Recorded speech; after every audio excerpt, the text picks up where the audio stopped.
And welcome to Triton-Cup 105. And what a surprise! We have new weapons, we have a new map, we have old players returning for sticks, and let's get ready to watch the games.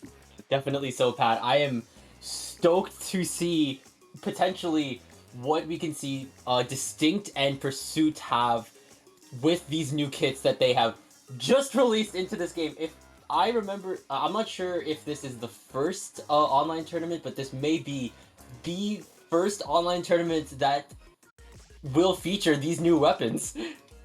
I mean, it's the first Dapple tournament for sure. And I mean, there's tournaments every time, all the time. I'm sure we've been like beaten to the finish by others, but this is the first Triton Cup with the new weapons, with the new Dapples here at Dapple Productions. We're so happy to see new Dapples. Bonus points if you bring Dapples to the table today. Actually not. I am not a TO. I don't have that power, but I would if I could. Pat, you have no idea how much fun I've been having with those new Dapples. They're amazing. They're amazing. I know that, of course, Dapple Nouveau is such a very, very strong kit. It has the Torp, it has the Reslider, but I just feel a lot more liberated. We can't even talk about these anymore as we dive into Game 1 of this best of 3 all-zone set here. And already off rip, we're seeing the new Dreadringer from, I think that's from Pursuit. Meanwhile, on Distinct, we're seeing the new Hydra, the new Splattershot Pro 2. We're seeing missiles? We're seeing missiles, Pat? Yeah, that's Pursuit with the Hydra right there. Hyperstar, huge Hydra player. Love to see them with that weapon right now. Also a new Pro, yeah, for Pursuit. Meanwhile, Distinct, a bit more classic, but yeah, as you said, rocking that Dreadringer, we'll see how that Dread is able to do. I haven't learned all the kits yet. I'll have to be like, oh, what's on this? It's missiles. New Splattershot Pro rocks Tentamissiles and is already displacing everyone on. I think that is a. Actually, I'm unsure. So far here, we're seeing Tiger pull up with this D-Roller. The bubble is ready to rip this thing, of course. Chop up some territory. Here comes that big bubbler, of course, just to shield them. If anything, Distinct hasn't even dropped the zone once, but with these Tri-Strikes coming in... Oh, wait, is that a disconnect? Wait. Oh.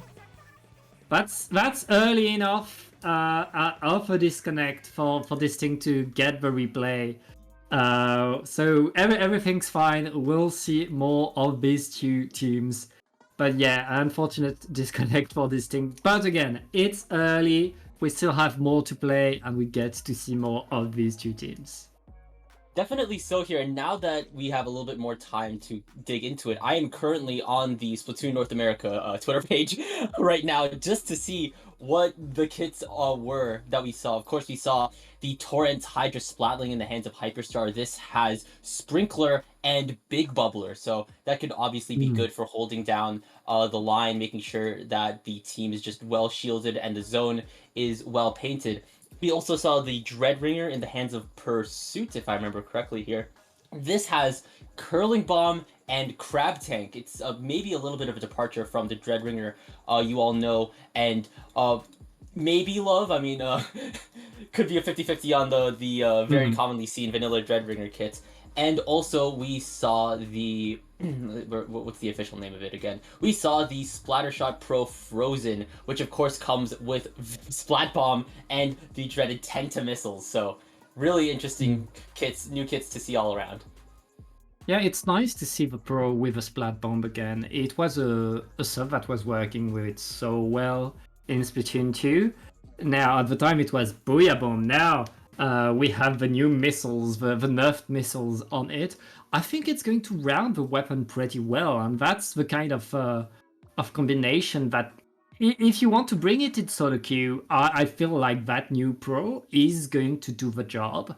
Now the big question is, can it do the job in a competitive environment? And that's what I guess we'll know tonight.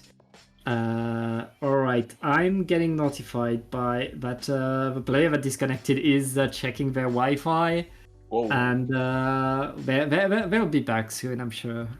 Definitely so here. Of course, it shouldn't take all too long to reconnect fully here, Pat. But now that we're back onto our map forecast here, we can get a look at on the rest of the sets. We have a Paddlefish Market in Game 2, and need we go to the tiebreaker, it will be on Mako Splat Zones, which I'm pretty sure I think I saw on the Hyperstar stream while we were waiting. So maybe Distinct, or wait, it was Distinct, I think it was Pursuit, right? I think Pursuit are a little bit familiar already with some of the maps here.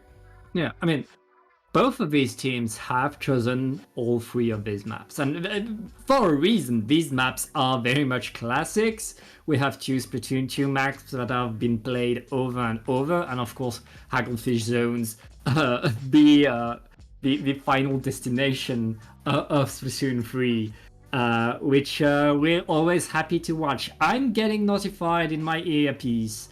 I don't have an earpiece, but I like to say that our players are all back in the lobby, and that we should get a game again very time soon.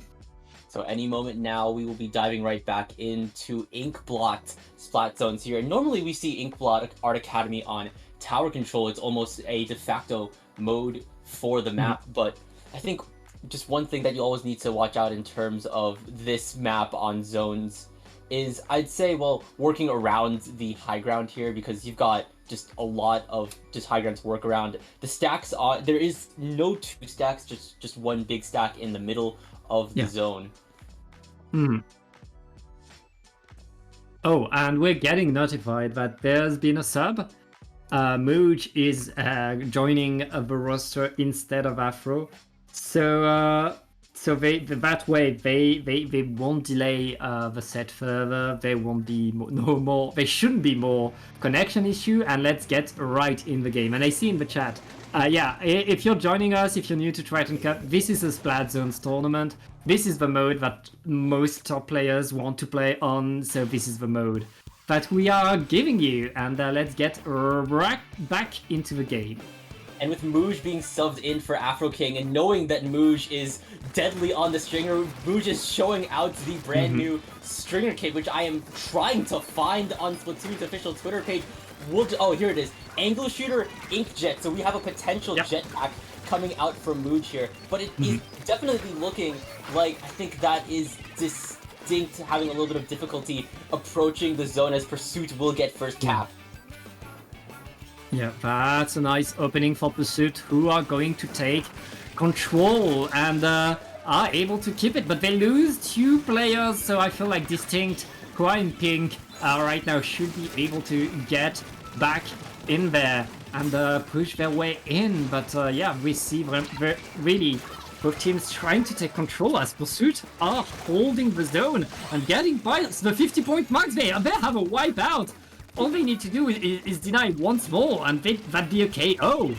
They're already halfway through their point stat here. Vixen trying to make a strike onto Bass, getting some chip damage onto the team Distinct, who is just respawning. There's a reslide already. Same thing with a tri-strike, but here comes Mooj with that Inkjet striking back.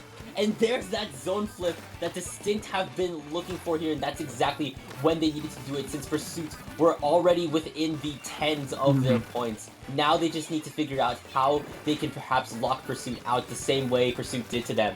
Yeah. That's a huge amount of points for Pursuit right away, right off the bat. But Distinct are now in control of the zone. And if you're in control of the zone and you keep it, you can get the KO. It's Pursuit pushing forward, though. Incredible firepower that they're able to bring. And they're going to take the zone back. Exactly here. Now, already Pursuit is right back onto the upper platform of Distinct side of the map. J-Blast is trying to at least zone out those mid-range weapons that Distinct is walking around. Here's Vixen trying to get more chip damage onto, I think that was the mini here. Already the mini's going down. The Inkjet is ready with Mooj as well. The tri-strikes are coming out from that B-bucket here. Rapa's going down. Vixen's going down. There's two members down on each team. There's a Bubbler and the Inkjet ready here. I think we see J-Blast halfway towards those missiles. That could, of course, be detrimental if they get it off. But here's another zone flip from Distinct. They are going down without a fight, but there's 4 members down, and that's a wipeout for Pursuit once again. These fights are really going the way of Pursuit, who are getting really all the control, all of the map, and who are putting themselves on that platform again. Hyper, no fear, activating the bubbler right under their nose, and Distinct don't have much time left. The penalty is almost done, and once that penalty is done, Pursuit is in KO territory, but Distinct with the jetpack from Mooj are going to take back control. It is not over, but now for a stick, Distinct needs that good hold. They need to hold the zone. 2 minutes left for Distinct to get this lead back. It's a very steep hill to climb here, but they don't have a lot of penalty points to go with. Rafa's already firing off with the Crab Tank on that new Dreadringer kit here, just delaying Pursuit's entry ever so further. But here comes those missiles and the Tri-Strike and the Reef Slider. They're bringing out the arsenal, everything, the kitchen and the kitchen sink here. Zone is now in neutral. There's 3 members down on Pursuit here, on Distinct, and Pursuit have flipped the zone once more. Pursuit, when they're moving forward, they are winning that fight. They are getting the splats, and then they simply walk forward. Off of that, Agathe right there, able to get a trade. It's not looking good for Distinct right now. The jetpack needs to hit the mark, and it needs to paint the zone. At the same time, Mooj not able to do so. Distinct are going to lose game number 1 in favor of Pursuit. Wow, Pursuit really just has that, tactical nuke in their back pocket here. They managed to just flip the zone and wipe out the entirety of Distinct every time they desired to get a counter push going here. They were just able at just neutralizing and quelling the storm that is Distinct. Yeah, that's the thing. Distinct, like that new bow, I feel like it has potential, but it's going to be very rough because it has to play differently than the other bow do. And for Distinct, who are a team that has spent ages, years practicing having the same bow as their backline, suddenly they have to make do with a new bow, where they have to adapt to a different pace, to different positions. It's rough for them. Pursuit, a pickup, are more used to simply adapting, changing things, having new weapons, switching things up, and it's paying off for them on this. Like as you said, the first patch tournament, they get the edge. They get game number 1. Exactly here. I think in comparison to how the rest of those stringer kits play here, I think this new Tri-Stringer has a little bit more edge going forward with that inkjet, allowing it to be both the shield and the sword here. We're seeing a switch up on the side of Pursuit. Oh no, not on Pursuit, but Distinct. We're seeing Rafa switch from the. I'm not sure what Rafa was on before, but now they're switching to Stamper. Meanwhile, Pursuit sticking with what they were working with in Game 1, and considering how much damage it did in Game 1, I see no reason to switch things up. I mean, it's been working and it's still working right now. A huge first splat in favor of Pursuit, who are taking these ledges. I mean, they haven't taken the zone yet, but they are taking the splat and they're pushing Distinct out of here. Distinct forced to jump out to get back and regroup.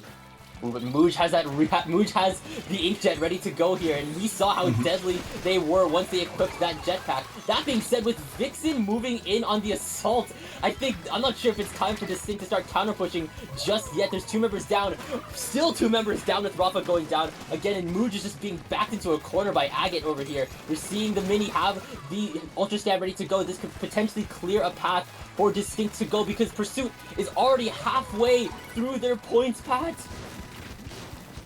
I mean, Distinct able to get back onto the zone, but I mean, Pursuit, this set has been setting the rhythm, has been deciding how things go and getting wipeout after wipeout, more and more control. And look at that, they're going so far in. The Hydra is going to get the tent. That's a huge position for Hyper, and if Hyper can stay here a bit longer, they'll have the bubbler. Oh, that's definitely so here. Do not doubt the paid output of a Hydra Splatling here, but they are being chunked by the Ultra Stamp and by Rafa, who's on the assault with that Slatana Stamper here. J-Blast is also trying to hold down the fort with the range that Pro has here, getting rid of Rafa here. Even still, the damage has been dealt. Agate is down. That's no Tri-Strikes for Pursuit, but they're still holding Distinct down. They're out of their penalty points. They're out of the 20s into the 10s here. Mooj has the jetpack once again, landing a pick onto Vixen, but going down to Hyperstar. They are in the single digits path here. They lost control zones in neutral. The Bubbler is allowing Distinct to keep the pace going. They cap the zone. A bubbler by the zone has saved so many games for so many teams. It always works, but it's Pursuit's turn to have a bubbler on the zone. Rafa getting to the side, able to punish a jump and a huge wipeout. This could be the start of something for Distinct. Now they need to hold control, and they're doing what they need to do. They paint all around the map, making sure that everything is theirs. They want to make sure that they have that space control in their hands. That way they can at least move a little bit more freely. But with those Tenta missiles coming out from J-Blast, things could prove a little bit dicey. Rafa's trying to cheese a ledge, but they go down to a Splat Bomb. Vixen's Reef Slider will trap the zone, accompanied by those Tri-Strikes from Agate's bucket. That being said, Distinct is trying to rally back with that Inkjet, but there's 3 members down on Distinct. Pursuit will recap the zone. Rafa's going down in a 2v1, and the rest of Distinct are flushed out of mid. Pursuit very much, again, getting these pushbacks in where they get the splat, where they get the control on this thing. Again, defending, trying to keep themselves where they are. Able to drop in and win a fight. That's a nice opening. But Hyper is activating the bubbler on the zone. Oh, Tiger going in! Distinct is still in there with 2 players down. Make that 3. Distinct has control, has paint. And now they have a minute and 15 seconds to get back into the game. Uh-oh, that being said, Pursuit has 2 deadly specials ready to roll. Agate has Tri-Strikes. J-Blast has Tenta Missiles. If Vixen gets a Reef Slider going, things could prove dicey. The Tenta Missiles come out first, coming the Reef Slider and the Tri-Strikes. Here comes the Arsenal once again from Pursuit, immediately flipping the zone here. We saw this in Game 1, Pat, and here it is again. Here comes the big bubbler from Tiger, not stopping Vixen's rampage here. They're going down, though, here, and they're still holding Pursuit at the tent. And Pursuit right now, they're pretty much done with their penalty. Distinct needs to attack, and they need to do it now, but they're able to instantly flip the zone.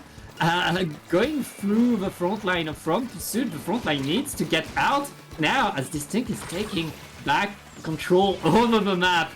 And now all they need to do is hold. They don't have that much penalty. They're not that far behind Frostix. But it matters they're that far behind when Pursuit has that much zone flipping specials. Once again, the Tri-Strike Tenta Missile combo from Pursuit flipping the zone. There's only 10 seconds left. There's only 3 members down on Distinct. Hyperstar has the bubble to put forward here, and that will spell the end for Distinct. Yeah, very nice set by Pursuit.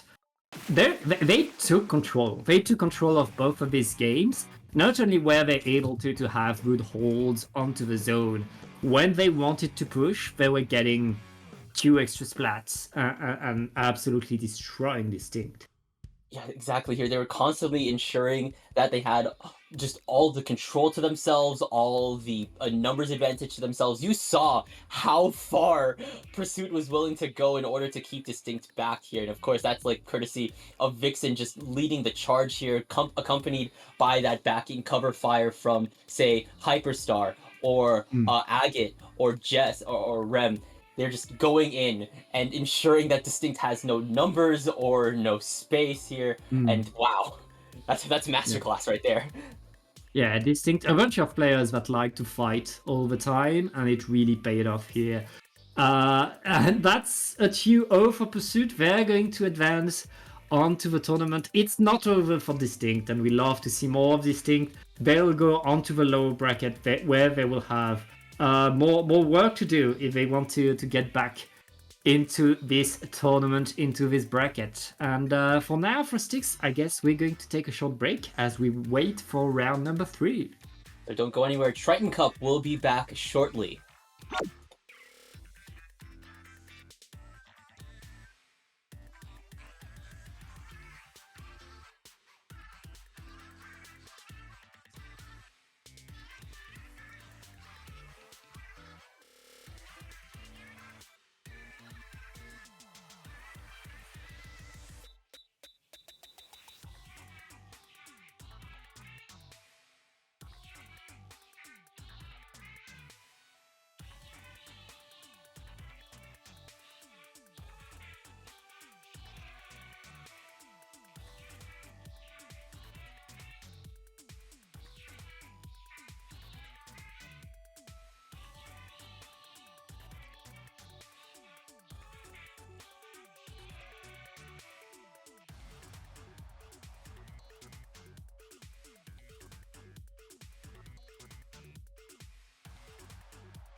And we're back with more Triton-Cup 105 here with La Caca and What's the Pool. We're now within winner's bracket round 3, and we have now entered best of 5 sets, so the sets will be longer, the fights will be more heated, and even still we will see more zones, because that's just what Triton-Cup is. Yes, more zones actions between these two teams. That's two French pickups, pretty much. And they know each other well. As we arrived on the Sendu chat, they were shit talking each other, and all very friendly between the two. So we're glad to see a bunch of friends try out the new weapons here on Triton-Cup. We definitely so here. I mean, last time around we saw the new Forge, not the new Forge. We saw the new Splattershot Pro, we saw the new Hydra, we saw the new Stringer, and we also saw a bit of the new Dreadringer. So yeah, I'm interested to see what we're going to be seeing. Actually, well, I'm already noticing a very familiar name, Slasher, on What's the Pool. Will we be seeing them on the new Stamper? I hope so. I mean, Slasher is an incredible Stamper player, so a new Stamper has to be exciting. And it's the perfect tournament to try it and tell us if it compares to the other two Stampers. I mean, all kits on Stampers are good, so we'll see more Stampers, which is honestly a very fun weapon to watch. Now let's get in the game. On the side of La Caca, it looks like both of these teams are bringing pretty classic weapons. Oh, it's a new Dread at least. We are seeing that new Dreadringer. We saw it before in the last set. We're now seeing it in the hands of Kenma here. And of course, Crab Curling can be good for at least covering the zone, which is of course what a Dreadringer can do very effectively. We've seen it a lot in its vanilla kit. We'll just have to see with that Crab almost being ready. And Kenma has already brought out the Crab to fire off, already getting rid of Stara. And that's a very strong opening pick with one last shot to worry about. Yeah, so Nintendo nerfed the Crab. It doesn't matter, it's still Crab Tank. It's still there to stay. And incredible specials that we love to watch. And La Caca right now taking control. Yeah, exactly here. And already we're seeing Elias already up at the elbow area. I think they're being just shot down by that pencil. Here come the Tri-Strikes Booyah Bomb. Deadly combination from I think that's La Caca here. I think they've managed to drive What's the Pool out further. And now they will flip the zone, getting rid of Fatale as well. Yeah, excellent game right there. La Caca able to get themselves back onto the map, able to take some control. And they're gonna get the lead as they have more specials to hold. It looks like What's the Pool are struggling to push forward right now. Definitely so here, especially with that initial pick onto the range blaster here. That being said, the zone is in neutral. Slasher's trying to get the dive, but they get shut down by Henry over here. Here come the Tri-Strikes as well to put the zone right back into neutral. Perhaps What's the Pool can't cap this for long, but they still remain in control of the zone. Elias going down right before they can pop the Wave Breaker. That's unfortunate for What's the Pool, but Slasher is having their eyes set on elbow. Kenma assisting with that cover fire here. They're out of their penalty points and counting it down. Yeah, great hold by What's the Pool, but there comes the Booyah Bomb, and the Booyah Bomb is going to give a lot of control to La Caca, who are pushing in, getting all the splats. La Caca are going to hold the lead, take back control. There's less than 3 minutes left in the game, that's a lot of time. Definitely so here. The score is deadly even, 46-48 here. What's the Pool could theoretically get this lead back if they're not being held at elbow right now. But already there's one member down on each team, 2 members down on What's the Pool here. And La Caca are just holding down the line at elbow very effectively here. The Wave Breaker is just they're not even caring about this Wave Breaker right now.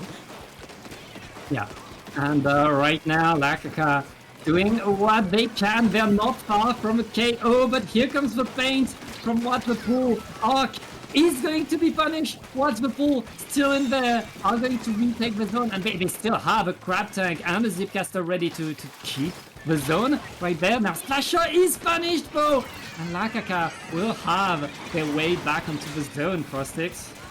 those tri-strikes really just tapped it immediately here. Kenma's got to watch out for that Zuka as well as Arc on that, I think the S-Blast over there. Soda has come out from what's the pool though, so that'll allow them to respawn if they all go down relatively here, as Arc will be getting a pick onto Kenma. That's one less Crab and one less Red Ringer to worry about. The Wave Breaker's coming out from Elias, but Elias is going down as well. Slasher's trying to make a move. They will be going down in a trade here, and Lakaka are just holding down the fight very effectively, but not for long here, as what's the pool will be getting the zone. Can they get the hold though, Pat? Yeah, as you said, What's the Pool able to put themselves back there, but Lakaka is already in attacking positions with lots of special being thrown, but they're not able to flip the zone. Penalty is done for What's the Pool. What's the Pool now going in and getting good splats. It's only the shot for Lakaka, and that shot is now waiting, trying to delay a little bit, hold some ground for the team, as What's the Pool is now on their way to get the lead. There it is. There's that lead swap that What's the Pool have been waiting for the entire game. There's 40 seconds left. All the specials are coming out from Lakaka. The Trizuka and the Booyah Bomb getting rid of two members of What's the Pool. The Tri-Strike's coming out next. It's only Fatal left here. And Arc trying to make a dash. Fatal's jumping out here. And Lakaka are now in What's the Pool's spawn here. There's going to be around 20 seconds for them to get past their penalty points and get this lead back. But with the amount of space that they have, it could be possible.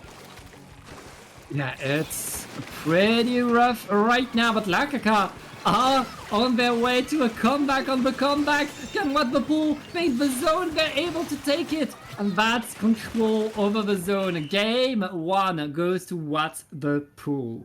And that was definitely a comeback story here. It was initially very much so in Lakaka's lead and Lakaka's favor for at least a good first quarter of the match. Then it was dead even for a good chunk of that. And finally, within one really solid push and hold by What's the Pool, they managed to get that lead back, push it near knockout with only a couple seconds left on the clock for Lakaka to work with. So very stellar gameplay from What's the Pool. We're going into game number 2, which will be on. Correct me if I'm interpreting this wrong, Pat. But weren't you the one that told me that you felt like Mahi Zones was maybe one of the best zones maps there was? Yeah, I think it's that zones map that provides us with the most interesting games, and especially that allows like top teams to show us a great variety of weapon, a great like. There's so many different strategies that work on this map and give us great games. And I think it's the best map mode in the game. Wow, yeah. I definitely think that Mahi Zones is also up there. It allows... It's one, the map is dynamic. I feel like, yeah, you know, you don't really see a lot of dynamic maps nowadays. You know, whenever you think of a gimmick like, you know, the water level dropping in Mahi Mahi, you don't really think that there's not a lot of maps that have stuff like that. So it just allows for a lot of games to be, you know, different in every time you play it. Yeah. Alright, allow me to correct myself. Mahi Mahi Resort after the water drops is the best map mode in the game. So specifically Mahi Mahi before? I mean, like, at the start of the game, the map is alright, but it's very cramped. It's once the water drops that the game, that you can play, that you can really have these huge team fights on the flat ground on the middle of the map. And, like, before the water drops, you don't have much play around the zone. The map is quite linear, and once you're past that 60-point mark, that's when the game really reveals itself and you can play all around. Yeah, it just opens the space for a lot more skill expression here. And we were about to see some skill be expressed as we're going into game 2. What kits are we seeing? Oh, that's the new dualies from Staro. That's going to have Fizzy and Bubble now for Lakaka. I mean, I feel like this is a great kit. Fizzy Bomb allows you to run forward. Fizzy Bomb allows you to do everything. It's an incredible sub. And Bubbler, always a Bubbler deployed onto the zone, is the zone for you. And that's what you want to have in the game. But What's the Pool is opening stronger, is opening harder, and are getting the wipe out to take control of the zone. I guess we'll see the water drop pretty fast for Sticks. Yeah, definitely so here as we're now entering the 60 threshold for what's the pool here, already working their way through it with 2 members down on Lakaka. Stara does have that bubble ready to go, but Kenma has the Reef Slider since they've switched to the vanilla Dreadringer kick. But of course, Kenma's going down. You do not want a Dread with Reef Slider lurking in and lying in wait. But speaking of lurking and lying in wait, Slasher needs to get things going. No, they will not. Not able to get things going, but Lakaka needs to paint the zone. It's 2 versus 2 right now. The strikes are neutralizing, but they're not enough to take. They need to paint, and what's the pool right now are being pushed away. It's control for Lakaka with a wipeout of their own. I mean, that was an incredible opening by What's the Pool. Now let's see the answer. Can they follow it up with a hold? And already, Arc on that S-Blast is working around those corners, doing what the S-Blast is notoriously known to do. They're almost at a Booyah Bomb as well. Stara has the bubble. That could be good for neutralizing something like Kenma's Reef Slider if they can get it onto the zone. And they're holding back What's the Pool very effectively here. Ilias is taking some shots in from Stara. Stara still has the bubble ready to go. There's 2 members down on What's the Pool. Slashers respawning. They have the Zip Catcher. Here comes the Reef Slider from downtown from Kenma, flipping the zone. I didn't even notice where it was coming from, Pat. I mean, came out of nowhere, did the work. What's the Pool able to set themselves back and with the lead now? Can they hold as well as they did earlier? It looks like right now Lakaka are taking their time to push. They know that the points have already been scored, and here comes the attack. The Julies are already neutralized as What's the Pool are holding control over the zone. Now 2 players down. Lakaka are getting some control, but they're not able to get to the zone yet. Yes, they are. Slasher is going to have to go back to a spawn right there. That was a bit too greedy. So that being said, What's the Pool already has their counterattack with Kenma's Reef Slider, and they're already posted up in that position that they were last time, ready to cap the zone if need be. Now they're juiced up on Soda here, but if Stara can pop their big bubbler right in the right time, it could negate Kenma. But here comes Kenma with the Reef Slider, putting zone into neutral. Kenma is getting punished here, and Lakaka will still remain in control of the zone. There's 2 members of What's the Pool taking mid here, getting rid of Kenma with no strikes, but Lakaka are still in control. Can they get the lead swap? They do! It's their turn to get the comeback, Frostix. It's their turn. What's the Pool are getting the zone back. We have 2 teams that are really able to, once they are in control, simply hold that control for longer. The Slusher is called out and stopped. You can't do that twice. And What's the Pool are holding the zone again. It looks like Lakaka will have to prepare another push and fast, because What's the Pool are back with more and more points. Exactly, they're almost out of their penalty points here. Already here comes a Booyah Bomb from that S-Blast here. Henry's tri-strikes have been cut short, only 2 strikes coming out, but Stara is fighting in this zone with that big bubble. That is what I was so excited to see when I saw those new dualies come into the play. And here comes more showcase from Stara with these new dualies kits, taking the front line, getting rid of those members of What's the Pool, just flushing them back into their spawn, holding them. And now they're still in control. They're almost out of their penalty points too. They can start counting down with 40 seconds left on the clock. Lakaka about to extend their lead. What's the Pool have 1 more push, and they're close to their specials. They're going to be able to get in, and before they even get their specials, they get those splats, they get the zone. Now they have 30 seconds, which means they have more than enough to get the points, but they can't let the zone be capped once more. Yeah, this is their final stretch, and already Ilias is going down. That being said, there's no Stara, there's no bubble to worry about. Slasher is going in for 1 more time. Can they make any effort out of it? No, here come the Reef, not the Reef Slider, but the tri-strikes from Henry. Zone is in neutral here. It has been capped by Lakaka right in the last couple seconds, which will secure them game 2. The set has been tied up. 1-1 between Lakaka and What's the Pool. That's...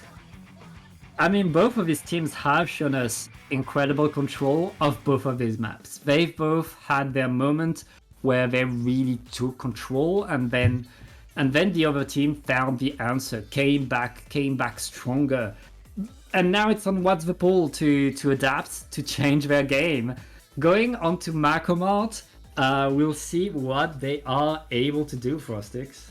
Oh, when it comes to Make Art, one thing that I know is that we're gonna see the big two Bs, blasters, and buckets, and we already saw both of these teams sport some kind of blaster or slosher of some kind. We saw the vanilla bucket and the S blast on the side of Lakaka, and the Dreadringer and the range blaster on the side of What's the Pool.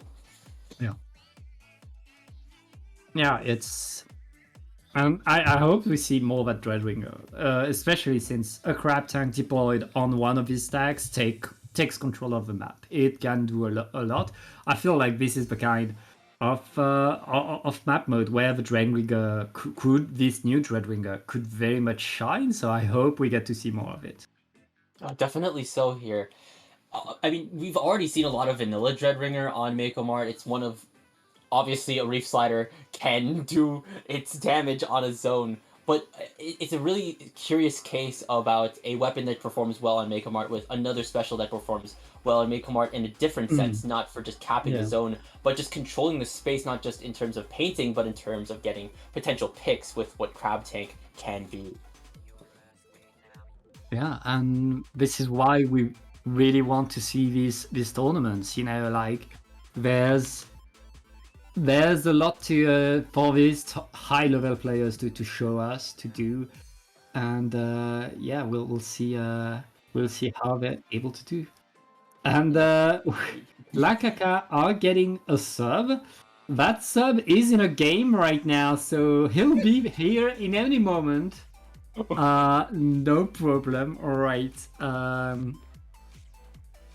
So we have a bit of time to talk, Frostix. I mean, I was gonna say, like, imagine just being in the midst of an Anarchy Open match. You get a text on Discord. Next thing you know, you see just your friends that are in a pickup right now and go like, "Hey, you down?"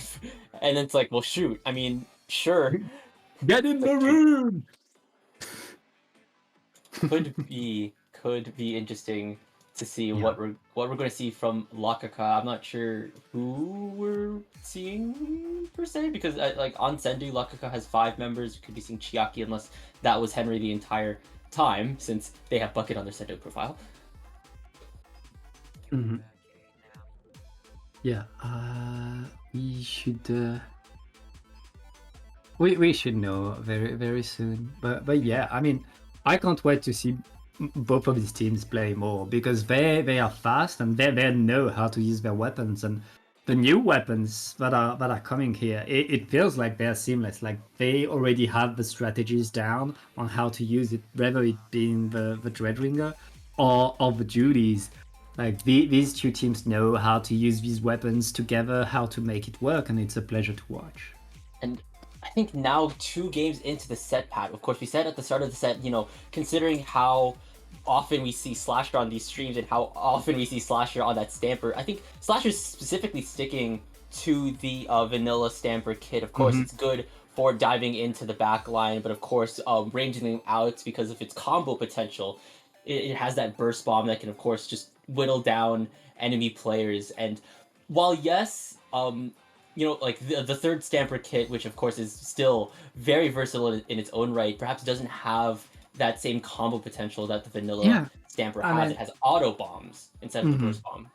Yeah, I mean, not having burst bomb on Stamper is a nerf for sure, especially for these high level players that have spent a lot of time working around these combos and who know their damage very well. Like burst bomb works so well with Stamper.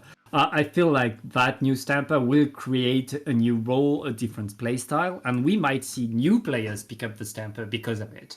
I'm not surprised that old Stamper players are like, no, we like our Zipcaster and our Burst Bomb too much. We don't want to get off of it. I definitely say so, considering that I think the other 2 Stamper kits that are out there, specifically, you know, like, of course, the the sticker splits, the sticker stamper, the one that we were discussing earlier with the Booyah Bomb, Yeah. Auto Bomb, as well as that Nuvo stamper that has Mist and Crab. They're more oriented for specifically playing around that midline position and not being, not going further, not like extending further, that which is something that Vanilla Stamper can specifically do. Yeah, there's lots of differences, and looks like right now, we see the old stamper, and that's the feeling that I've gotten from a lot of these weapons. I don't think any of these weapons will like revolutionize the meta, but lots of comps that didn't exist before will be made possible by, say, a short range shooter with Kraken, or a rapid blaster with Tactical. You know, like these weapons, they fill a new role, a new combination of things you might want in a comp, and I can't wait to see new teams form it themselves. Like this will allow more players to play together because you'll have more possibilities for comps. Yeah, definitely. Those two weapons that you were specifically talking about, that new shot and that new Rapid Blaster Pro, those are the ones that I've been seeing around, like discussed around the most, because I think specifically when it comes to Rapid Pro, it's a new. Before I go further, Lakaka does have their sub finally, so we're going to be getting into it soon. But back to what I was saying, of course, that new Rapid Blaster Pro is the new soda option on the block. So, you know, when it comes to if your weapon is a soda weapon, you are always pitted up against Pencil, and how well you can maybe fare against it, or like in comparison to it. I mean, here's the thing about that new Rapid, and I tried it today. It's pretty slow to build up a cooler, and I feel like Suction is an incredible sub, but I liked Dart better on the Rapid Blaster Pro. I really like Dart on it. I feel like we're left with a very different Rapid than what we have with the other two, which is great, which is what we want in a new kit. You know, diversity, a different thing. I'm not sure it's going to be like the weapon you want to have with Cooler, but if you're good with blasters, having that in your pocket will allow you to join more pickups and to make more teams that you wouldn't have otherwise. Exactly, it just allows for. It's a new flavor of cooler option, because I think, you know, when you think of weapons when you think of your cooler options, you normally think of, say, well, obviously you think of Pencil, you think of Headit, and occasionally you think of N-Zap, and all those weapons can paint very effectively, which blasters are criminally known to not be able to do as well as any of those other weapons. Yeah, it's like it's going to be rough and paid for the Rapid Blaster Pro, but it will have its niche. It will work sometimes. Lots of teams don't need that much cooler, and that it's going to fill a role that didn't exist until now. And I feel like the role of the primary cooler, it's not going to do well, but it's going to do a role with cooler that we don't know yet. So we'll just have to see what we're getting ourselves into for game number 3. Already noticing Stara has switched to Viper, and we're now seeing Little join Lakaka with that Vanilla Mini. So we're getting potentially 2 Ultra Stamps. Yeah, we are seeing 2 Ultra Stamps on the side of Lakaka, and already one being thrown out by Lidl over here. Not getting any targets just yet. It's the Hammer Bros. They're here on the map. No, there's a lot of fights going on left and right, but What's the Pool are going to take control over the zone right now. And I noticed this is the old Dreadringer coming in, the one with a Rift Slider. Oh, definitely so. Of course, we talked about this earlier, about how that Dreadringer can just cap so much space with that Rift Slider, but finally Slasher has found their footing and went off with the Zipcaster, as we saw earlier, which allowed What's the Pool to stay holding the zone for a little while longer. This Booyah Bomb from Arc could switch things up here. That being said, they're still holding the zone very strong here, and with that cooler allowing them to stay in this fight for longer, they're still holding! They're still holding! They are not stopping the hold. What's the pull? Very much taking control of this game. The hammers are coming from Lakaka, who are able to take the zone. I mean, we've seen both of these teams get a comeback, but right now Lakaka needs a huge one. Definitely so here. They have to work through. They have to basically get to. They need to get to 14, which is a very steep hill to climb, especially when What's the Pool was able to hold it for that long previously. Yeah. Who's to say that they can't just recap, flip it, and do it again? But here comes the Hammer Bros once again, with one being thrown by Lidl. Arc throwing another Booyah Bomb to potentially shake things up on the zone, which is now being put into neutral, but has already been recapped by What's the Pool. Already there's another Reef Slider and another Wave Breaker. Wait, not Wave Breaker, I think Big Bubbler ready on the side of What's the Pool. Oh! Yeah, What's the Pool holding that zone, keeping themselves in control. Arc for Lakaka is forced out. Lakaka forced to wait. They don't have much time. The Tacticular is down. They need to paint the zone now for a 6. Oh, that being said, Arc is throwing the Booyah Bomb once more. Zone is in neutral here. It is getting close, and there it is.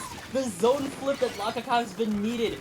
If they didn't get that zone flip, that would have been a knockout for What's the Pool here. And oh, Stara tried to get that Reef Slider canceled, but no dice for Stara, and it's only the pencil left, which is already being stormed by Elias, as well as Slasher being forced into a predicament here. They will at least get the cooler out for Lakaka here. There's still a lot of time to work with. There's going to be around 2 minutes left on the clock, but What's the Pool are almost out of their penalty points. Yeah.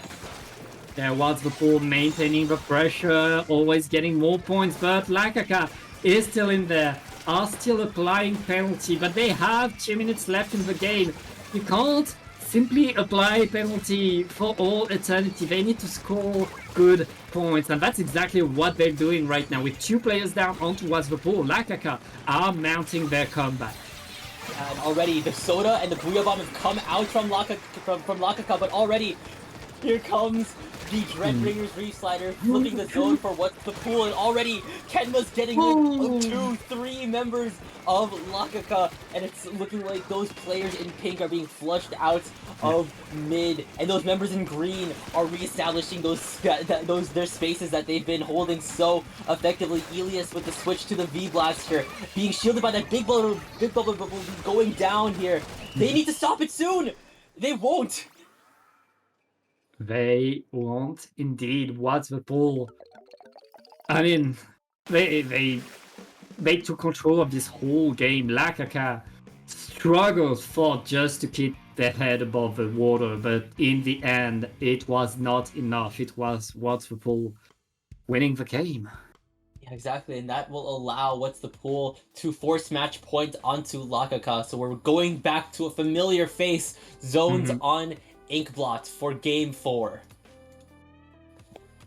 Yeah, very nice win by What's the Pool. We've seen Lakaka being able to really take control, being able to do so much. On this map, you can always mount a comeback. You can always push your way back onto the map as long as you have a special or two, nice coordination between the team. Lakaka is a team that has shown that they can do it, but now What's the Pool?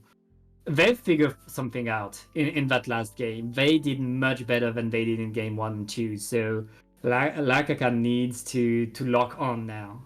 Yeah, we've got to start zeroing in, start picking up from where they were making mistakes here, and I think What's the Pool did was just brought out a lot more things that they were familiar with. We saw, of course, Kenma still sticking with that vanilla Dreadringer. I think we also saw Elias switching to Big Bubbler, which is also very good for dealing with those specials that Lakaka have been shown to bring out, with Arc with the Booyah Bomb, as well as, well, Henry's gone, so there's no Tri-Strikes anymore, but perhaps also good for dealing with the Hammer Bros like you were talking about.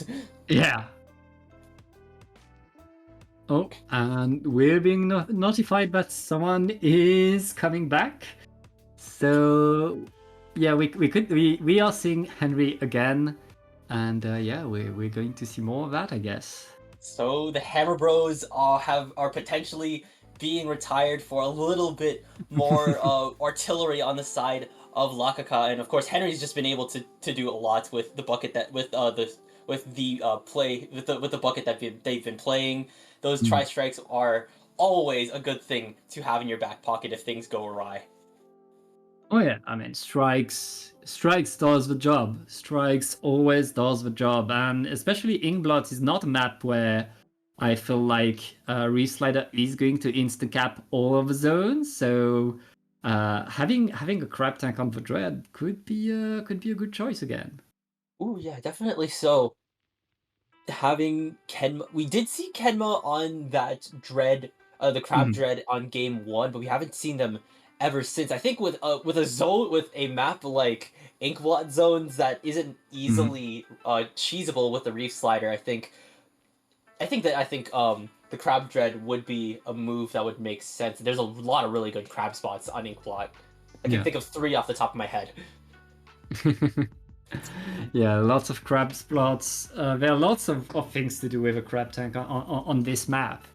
And I feel like the Dread Ringer is the weapon to take these spots because you have that mid range, you have that painting that allows you to take control very fast with the rest of your team, and it's I feel like it's a weapon that could work with the crab incredibly well. The more I see it, the more I like it. And even out of the crab here, a slosher on high ground is a slosher to be scared of, Mhm. simply just because Oh of yeah. how it can reach around, well, above ledges as well, and it can just get so much more of the paint output as well here. And looking at its kit as a whole, this Dreadbringer also has Curling Bomb, which honestly, if you ask me, I'm unsure on how the Curling Bomb will synergize with the rest of the kit. Oh, we're in the Oh, game! The game we're in the game. started! Okay. Whoops.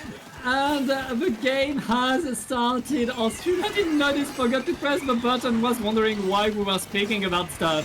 And now let's get it look like what's the pool? How? Okay, Kenma's on flash, and and Lakaka is answering. Are getting right there, taking the zone back. We only missed a minute and some.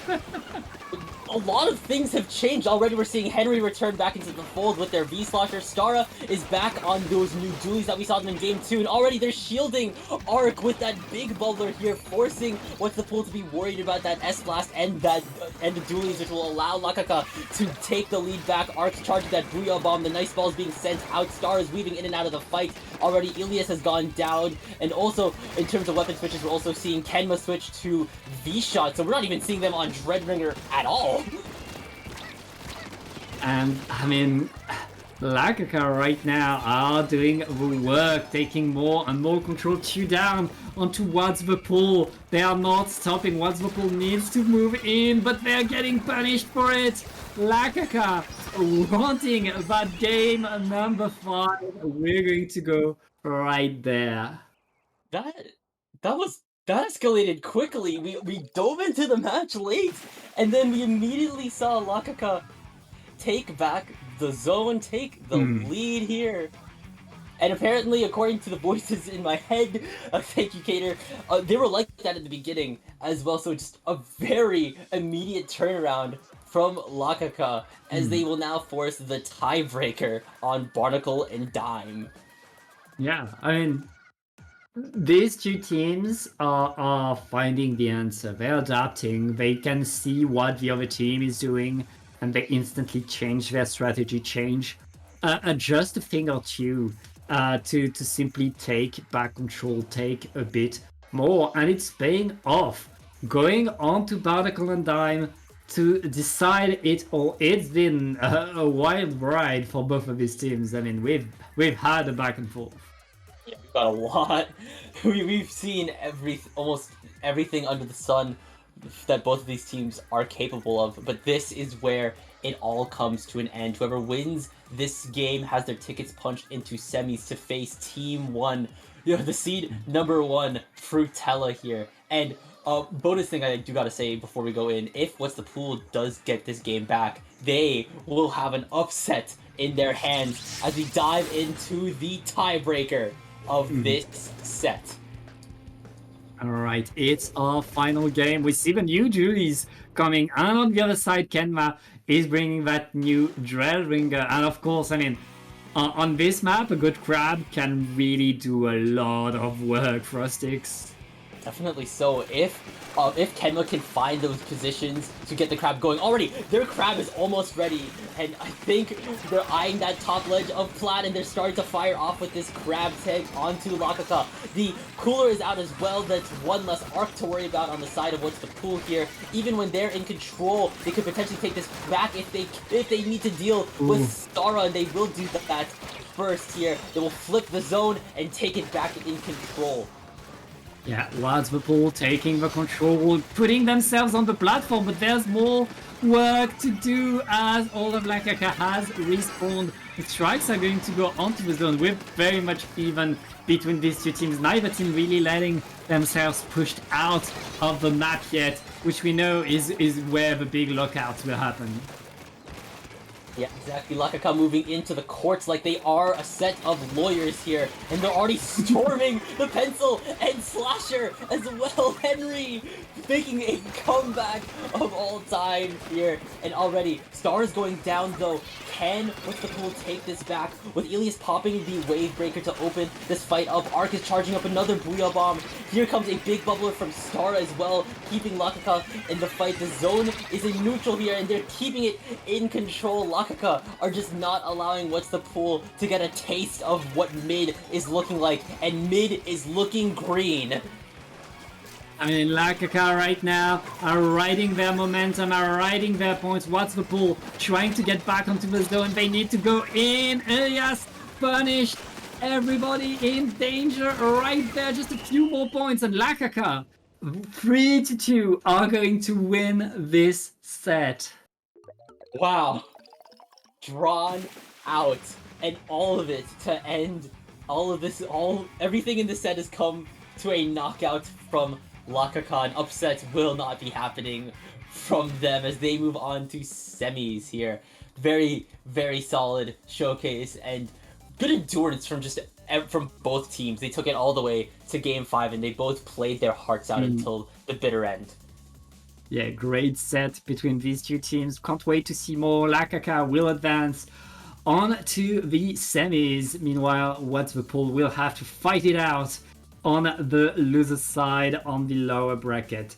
We're going to take a short break for Stix, and we'll be back with the other semis that will be between IDK and that's a ghost emoji? Yeah, all right, we'll see you there.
And welcome back to Triton-Cup 105. I am Pat again with Frostix. And for this semi-finals, we're going to watch Ghost Emoji going against IDK. Yeah, Do you definitely. know what IDK means, Frostix? I don't know. Sorry, Me man. neither. Well, we're in the semifinals here. The stakes have been raised once again from winners bracket round 3. Of course, the winner of this set will have their tickets punched into finals here, and we discussed this before the set started, but IDK have picked one hell of a map to start on. There it is. I love it. Marlin Airport. As you should, Frostix. If you go into a tournament with the team that you know, and you have a good strategy, you have an edge on a very specific map, go for it. Choose that map. Everybody knows how to play on Barnacle and Dime. Nobody knows how to play on Marlin Airport. So if a team has an edge on it, they're going to do well. Now, they better make it work. We'll see how they're able to do. Just have to see how it plays out here. We're seeing some really interesting picks on both sides here. Ghost Emoji sporting that RPD with its killer whale and dart sub. Meanwhile, on the side of IDK, we're also seeing Junior and Pro. So interesting weapons all around here. Actually, you were right. I think our colors are inverted. Ghost is in orange and IDK is in green right now. And Ghost were able to take control over the zone, already push IDK away. T with that Rapid Blaster Pro, able to poke enough to allow the rest of the team to get back in there, take control. And here comes the Zipcaster to stop if they want to get in. Ooh. So here, and already there's 2 picks down. Yoshi claiming doing a lot of damage onto IDK's cast here, and they're still holding the zone as they're now out of their penalty points, taking advantage of the rising platform that Marlin Airport has to constantly have a even playing field, just firing off onto IDK's spawn, locking them out of it. Will, as his killer whales, be able to shake off Ghost Emoji? It does not look like that's the case here. They're actually backing off into mid here now. Another set of whales are coming out from the gal here, but that's not stopping Ghost Emoji from their hold. And Mondi doing incredibly well with that Junior, dancing around, taking so much control. And Ghosts are not stopping, they're getting more and more, and that extra splat right in the spawn will allow them to take control of the platform. And now IDK, they need to win 2 fights if they want to get to the zone. Yeah, exactly. They need to already get rid of those ghosts on the rising platform here. Then they need to get them off of mid, but with a crab being cancelled, I'm not sure if they're going to be able to do that just yet. And Mondi landing a 3-point splat bomb onto T. They still have the big bubble ready as well, so they can shield the rest of Ghost Emoji on that rising platform here. IDK need to start moving here because Ghost is almost out of their penalty points. They will be able to knock this out unless they flip it here. Zone is in neutral. Can IDK get this? No, they cannot! These splat bombs by Mondi have absolutely destroyed everyone. Incredible play right there.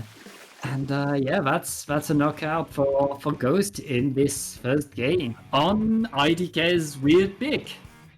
Exactly. Yeah, this was IDK's map, by the way, so interesting to see, like, the way that Ghost Emoji was playing on this match, with them constantly taking control of that rising platform, ensuring that they were constantly with just up in IDK's face. For a second, I thought this was their map for a second. Yeah, I mean, it was very much a matter of speed. IDK in their spawn were trying to regroup, prepare a push together, and then there was a bomb at their feet and they couldn't do that.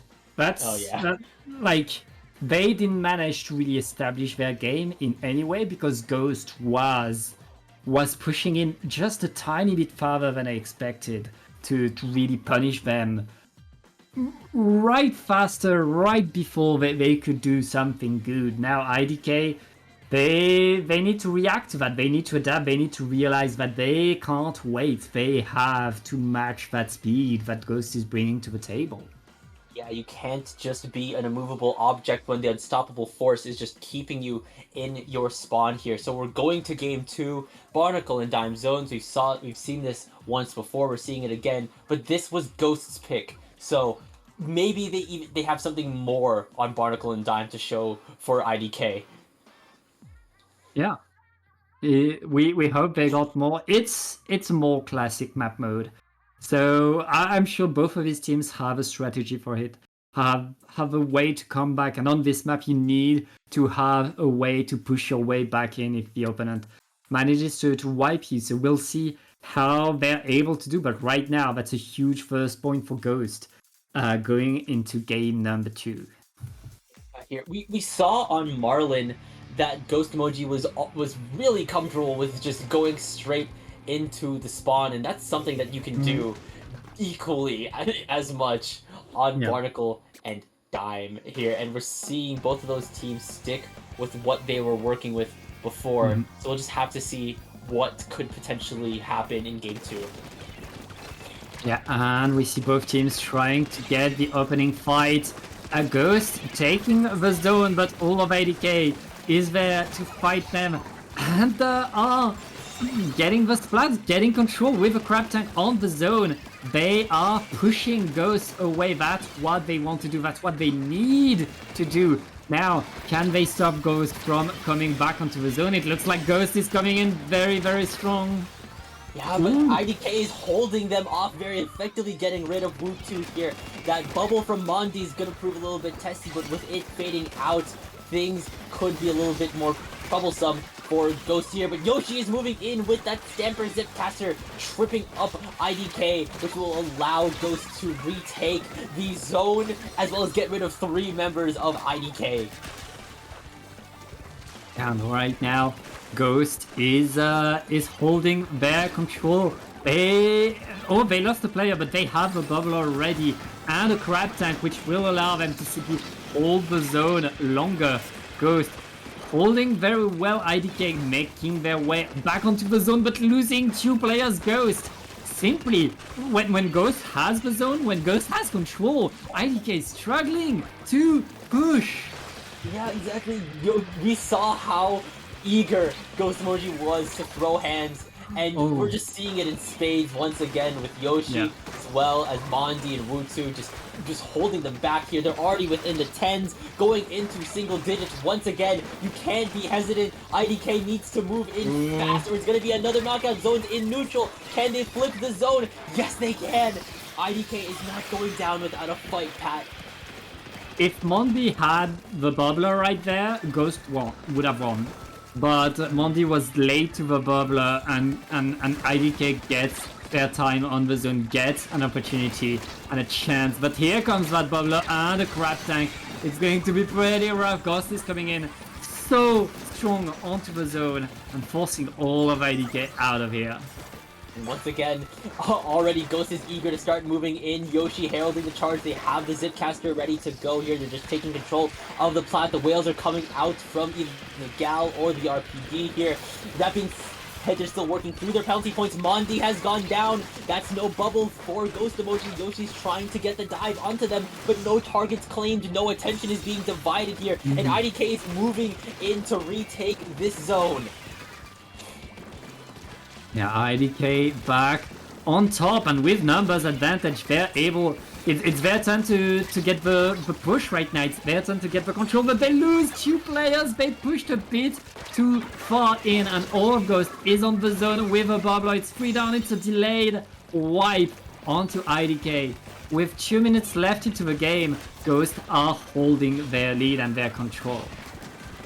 Here, IDK still has a long way to go. 26 penalty points plus 50 of their actual points to work with here with only 2 minutes left on the clock. Meanwhile, Ghost is just trying to keep them at arm's length away here. We're seeing the Gal trying to make a move onto Wu2. Wu2 has gone down. The Crab is ready on the side of IDK as well. That could prove useful for just scattering the rest of Ghost Emoji. And here, the zone is now in neutral here, has been recapped in Cyan for IDK. The soda has come out from the pencil here, juicing IDK up for one more hold here. They need to get rid of members. They will be able to get rid of Yoshi and Mondi, the 3 members down here. And now they're out of their penalty points. There's going to be around 1 minute left for them to get to. They need to get a knockout path.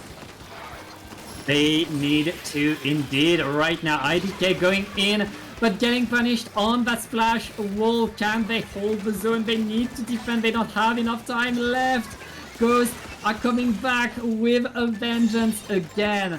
More splats and more paint on the ground. Ghost keeps the lead and the zone. They're once again putting IDK at a very long climb from getting their lead back. Here comes the cooler from the pencil here, and already the pencil's going down in a pencil trade to Zekrom. Over here, there's going to be less than 30 seconds now, 20 seconds left on the clock. Meanwhile, Ghosts are just holding down the line very effectively, keeping the space, and the rest of IDK at bay, canceling the crab. That being said, zone's in neutral. It has been capped by IDK. There's only Wutu left on the scene here. They're getting splatted here. If anything, IDK needs to make this work into overtime. You gotta break this down, Pat. It is not over. IDK not that much penalty onto them. All they need to do is deny for a bit longer, but they can't lose too many players. They have the Tacticular and the Crab Tank deployed. That's a lot of time for them. There's no penalty. Yoshi coming in with a Zipcaster, creating the aggro, creating the space, but can the rest of the team get onto the zone? There isn't much time. Everybody needs to paint. Just a few more points and Ghosts holds it, able to get back on there thanks to all of their specials at the same time.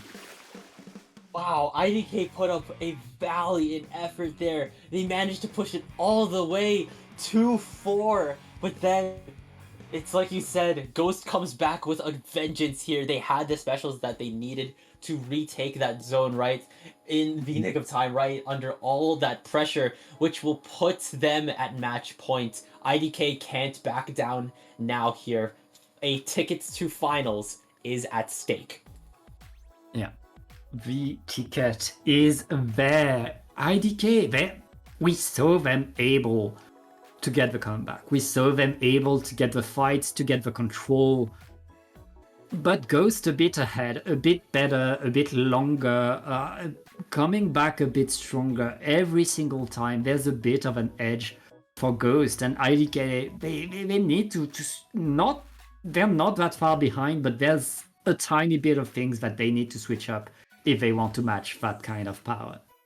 Yeah, definitely so here. They need to find a way to work around not only the amount of aggression that Ghost Emoji has, but that protected aggression, of course, with Mondi, with the junior. So we'll have to figure it out. They'll have to figure it out in a map that I feel like Ghost will just love to play on. This is, of course, Robo Ramen Bowl. Mm-hmm. Yeah, the Ramen, very much a classic of all of these maps. Plays a lot like Barnacle, with the exceptions that you have these pathways under the map that allows you to take more flanks to create more opportunities for your team, and that gives more dynamism to the map. It allows teams to go faster, to do more different things as they can come back onto the zone much faster. Yeah, definitely so here, but it is also another map in which you could potentially be locked out if a team takes place of a key choke point here.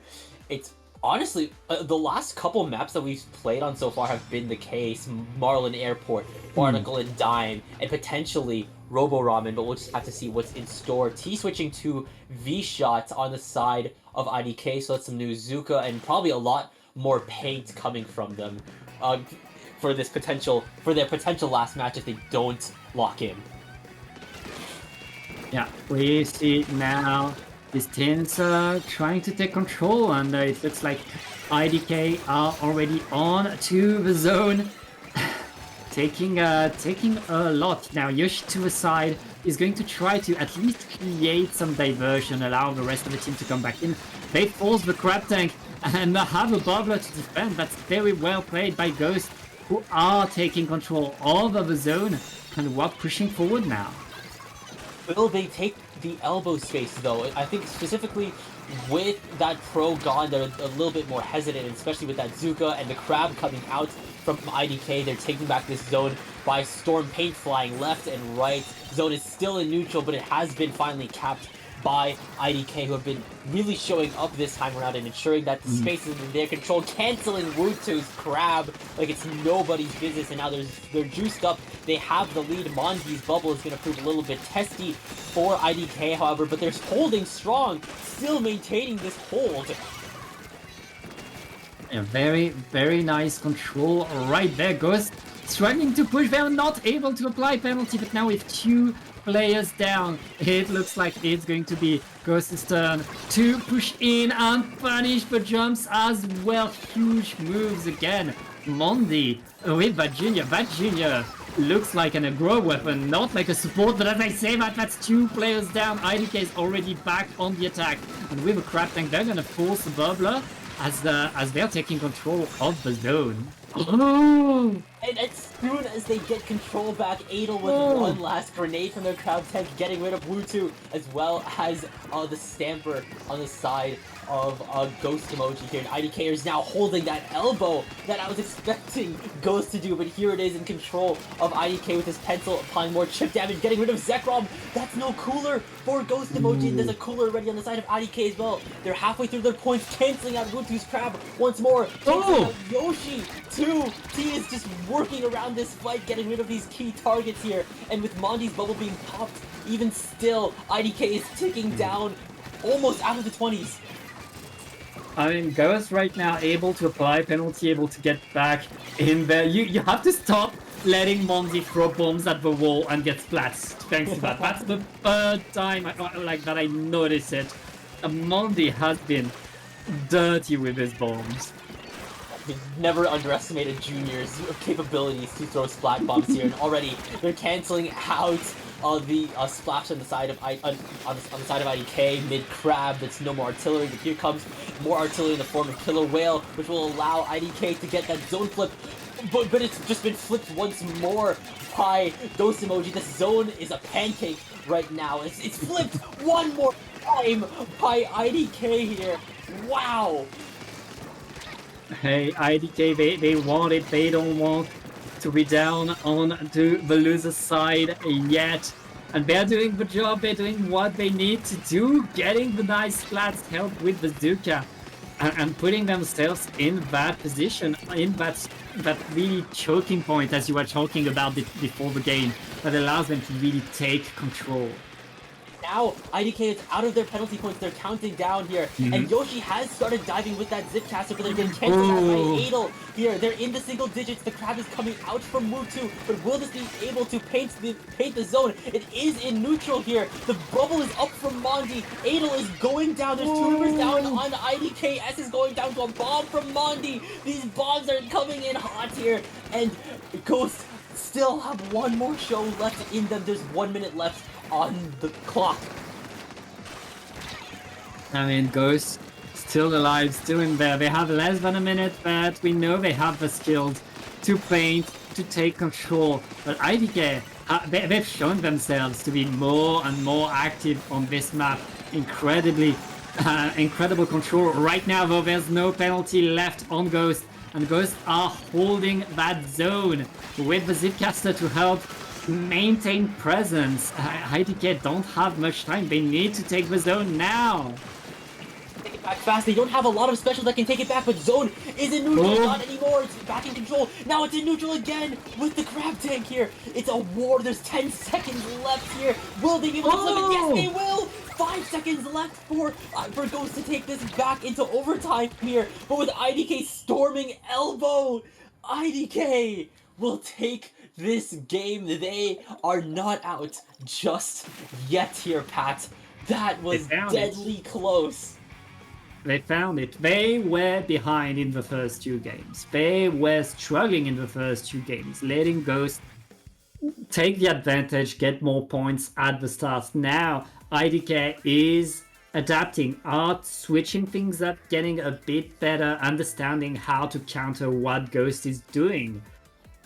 About time they got their points on the board. This semi-final is not over. But now we are going on to Museum d'Alfonsino. We'll see if IDK are able to ride that momentum and get another win.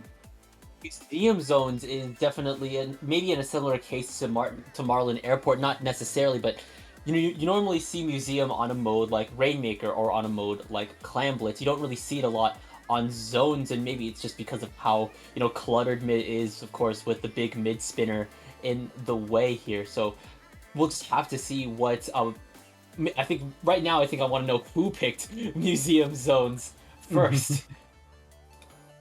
Well, it's both. Both. They both want it. Yeah. Wow. Huh.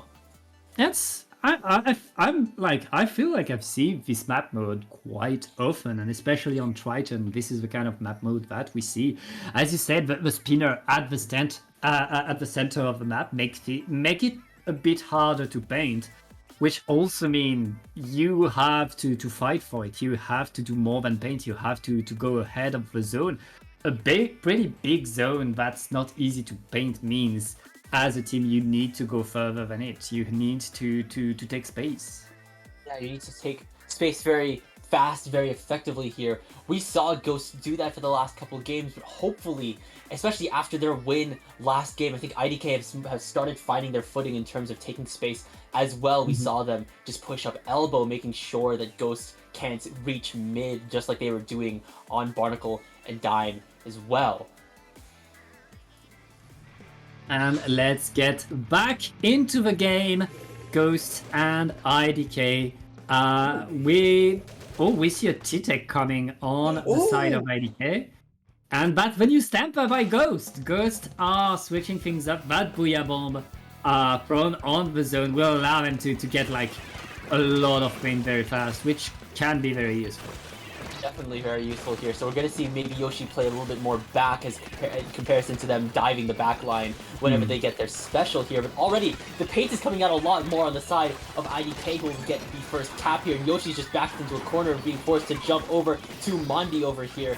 The new switch to T-Tech could also be useful, but here comes the arsenal from Ghost with Wutu's crab popping out, as well as Yoshi's Booyah Bomb capping the zone for Ghost, potentially pushing the rest of IDK out. That's no tri-strikes, or not tri-strikes, there's no crab and no whale on the side of IDK with the Gal and Splashmatic going down. Yeah, huge move right there.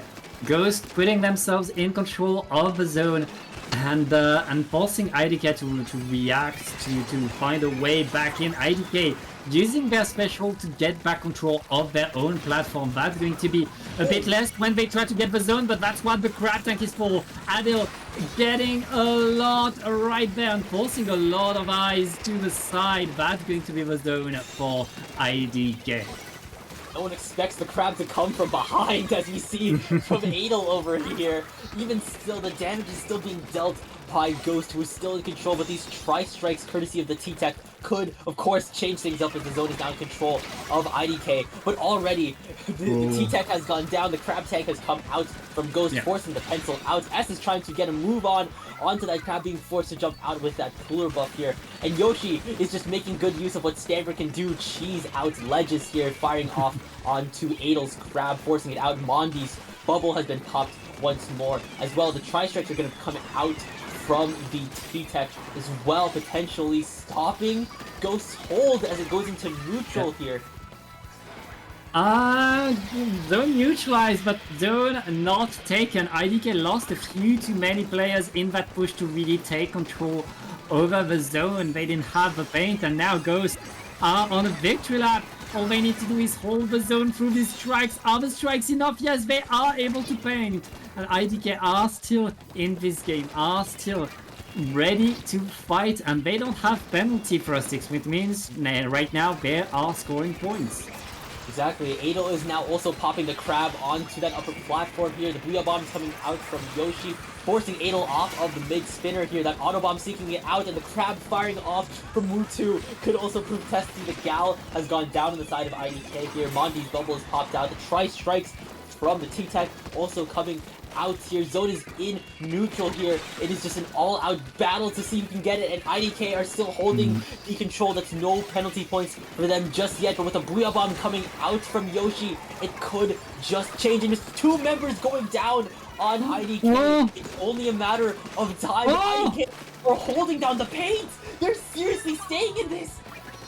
They are. It was only Yoshi left to attack for Ghost. IDK are holding the zone, and right now they're very close to getting the lead. Just a few more ticks would give it to them. Just 2 more ticks. That's all they need. The strikes for them will paint the zone, but Ghost are back onto them. The Booyah Bomb will apply that penalty. But as I say that, Ghost just paid dearly to apply that penalty, and IDK has the time to come back still.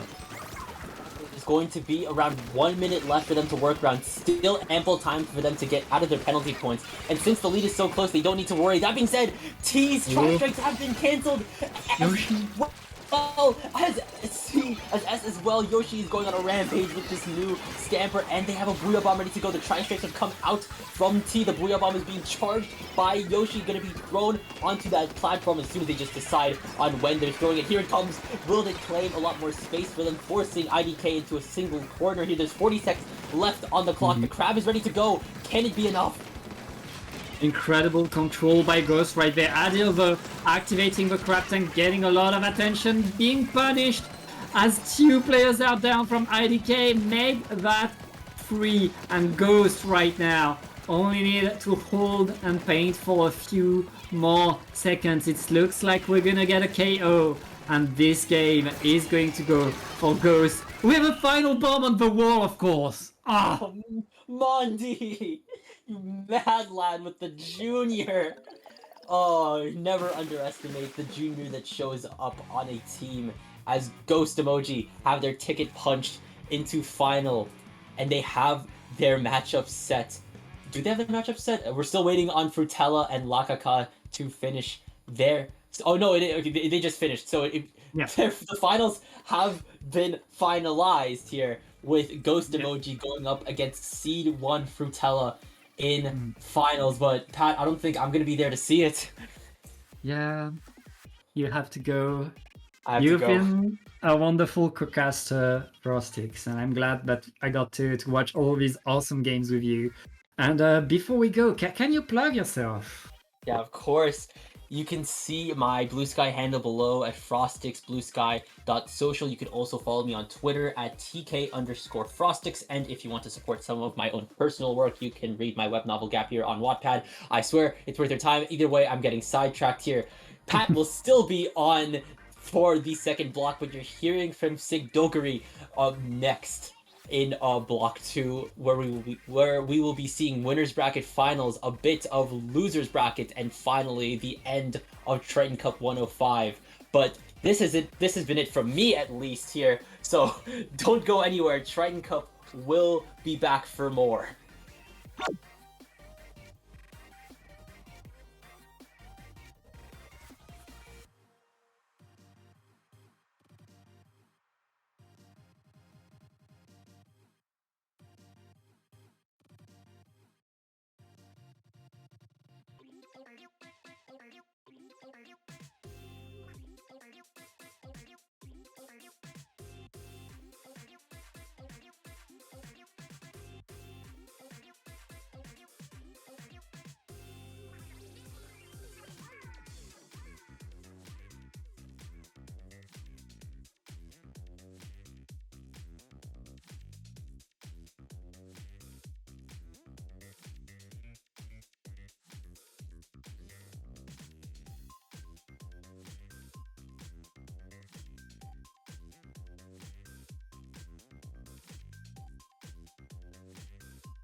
Hello, everybody, and welcome back to Triton-Cup 105. I'm Sig Dakari. Joining me on the mic today is Pat. We are coming at you with our winners finals. We just saw Ghost take a pretty solid 3-1 win over IDK, but now they have to go up against the tourney favorite Frutella.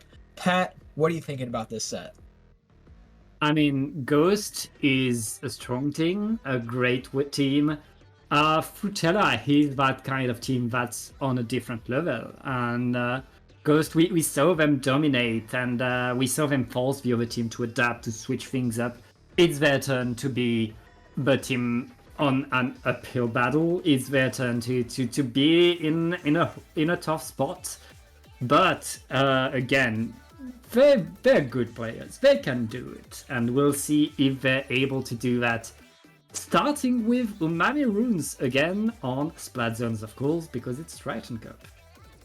Yeah, this will be pretty interesting. I haven't seen that much E-Leader gameplay on this map outside of, Devin, who is on Frutella. We'll definitely see how leader functions there, but when I start thinking about it, immediately just comes to mind that this isn't the greatest map in the world. It might be hard for Devin to get to spots, especially with a player like Mondi with that junior. Ooh.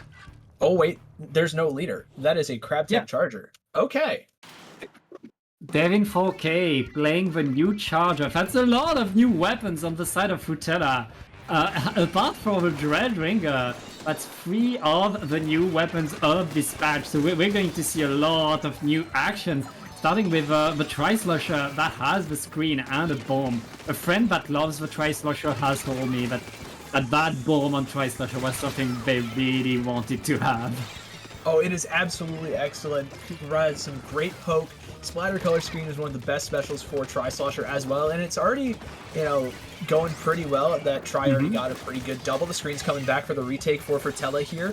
Ghost got a little bit of control of the zone, but weren't able to extend their lead super far forwards. And now Chuck is kind of looking forwards here, trying to just apply a little bit of pressure before having to jump out. And now Devin with that crab tank is going to just continue that cycle of the pressure, finding a pick on the Mondi.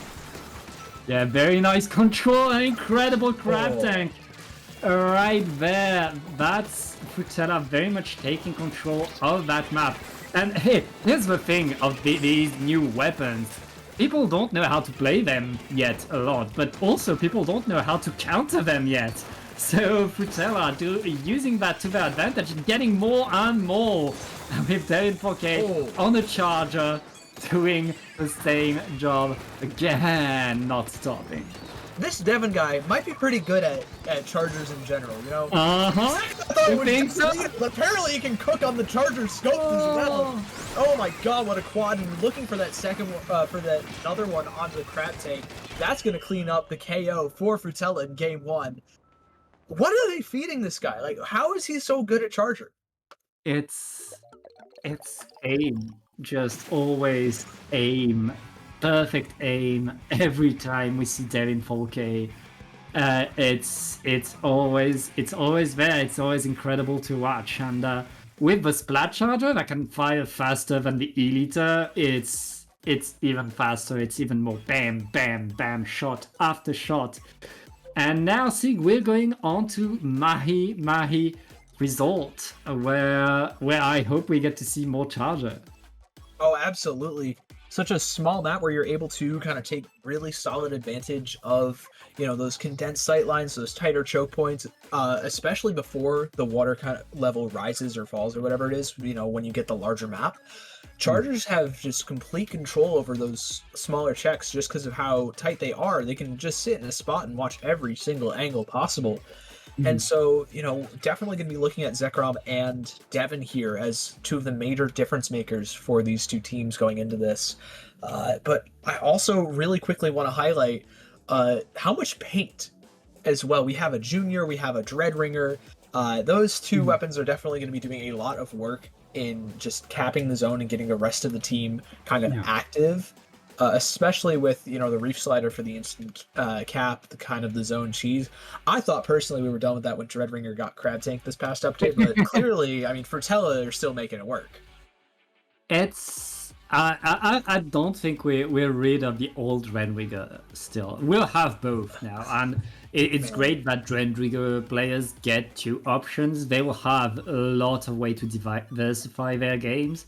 But yeah, I mean, depending on what your teammates are doing, both weapons are going to be useful. Will have their use. Right there, Frutella decided to run the vanilla one. Now going on to this map, Reef Slider is pretty good on Mahi, so I wouldn't be surprised if they bring it back. Yeah, I mean, you can get that instant zones cap with just a little bit of special power up and a suction bomb, but it looks like they're going to swap for the Luna Blaster Neo with the hammer instead. Just a little bit of extra fighting power, sacrificing some paint, but I mean, you have, you know, Tri-Slosher still and the 96, which can paint decently well for itself and its teammates, especially with the Tacticooler. And then no changes outside of the Missile Pro on the side of Ghost, something also very new.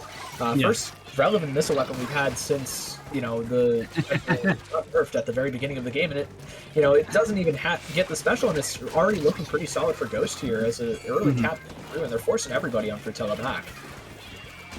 Yeah, right now Frutella brought away Ghost, able to take control, and too cold about it. The missiles are getting a lot of control right now. That's 2 players down, and that's Frutella being sent back to spawn as Ghost are answering. Like right now, they are scoring the points, and it's on Frutella to find their way in.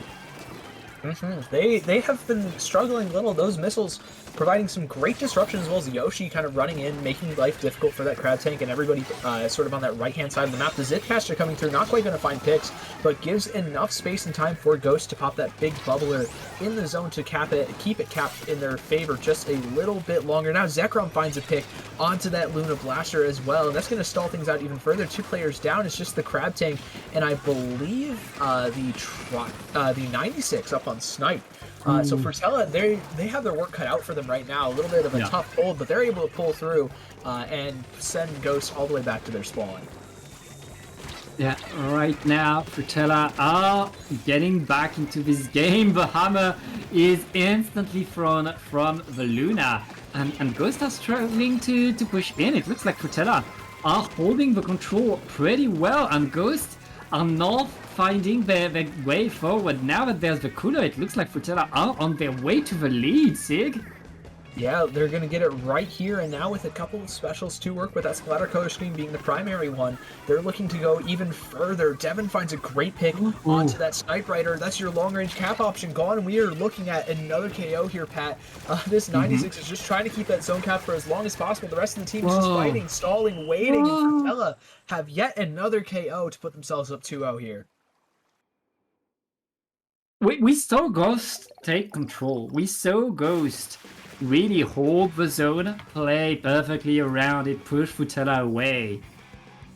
And it wasn't enough. Frutella learned, Frutella adapted, and once Frutella is in there, they're impossible to push on.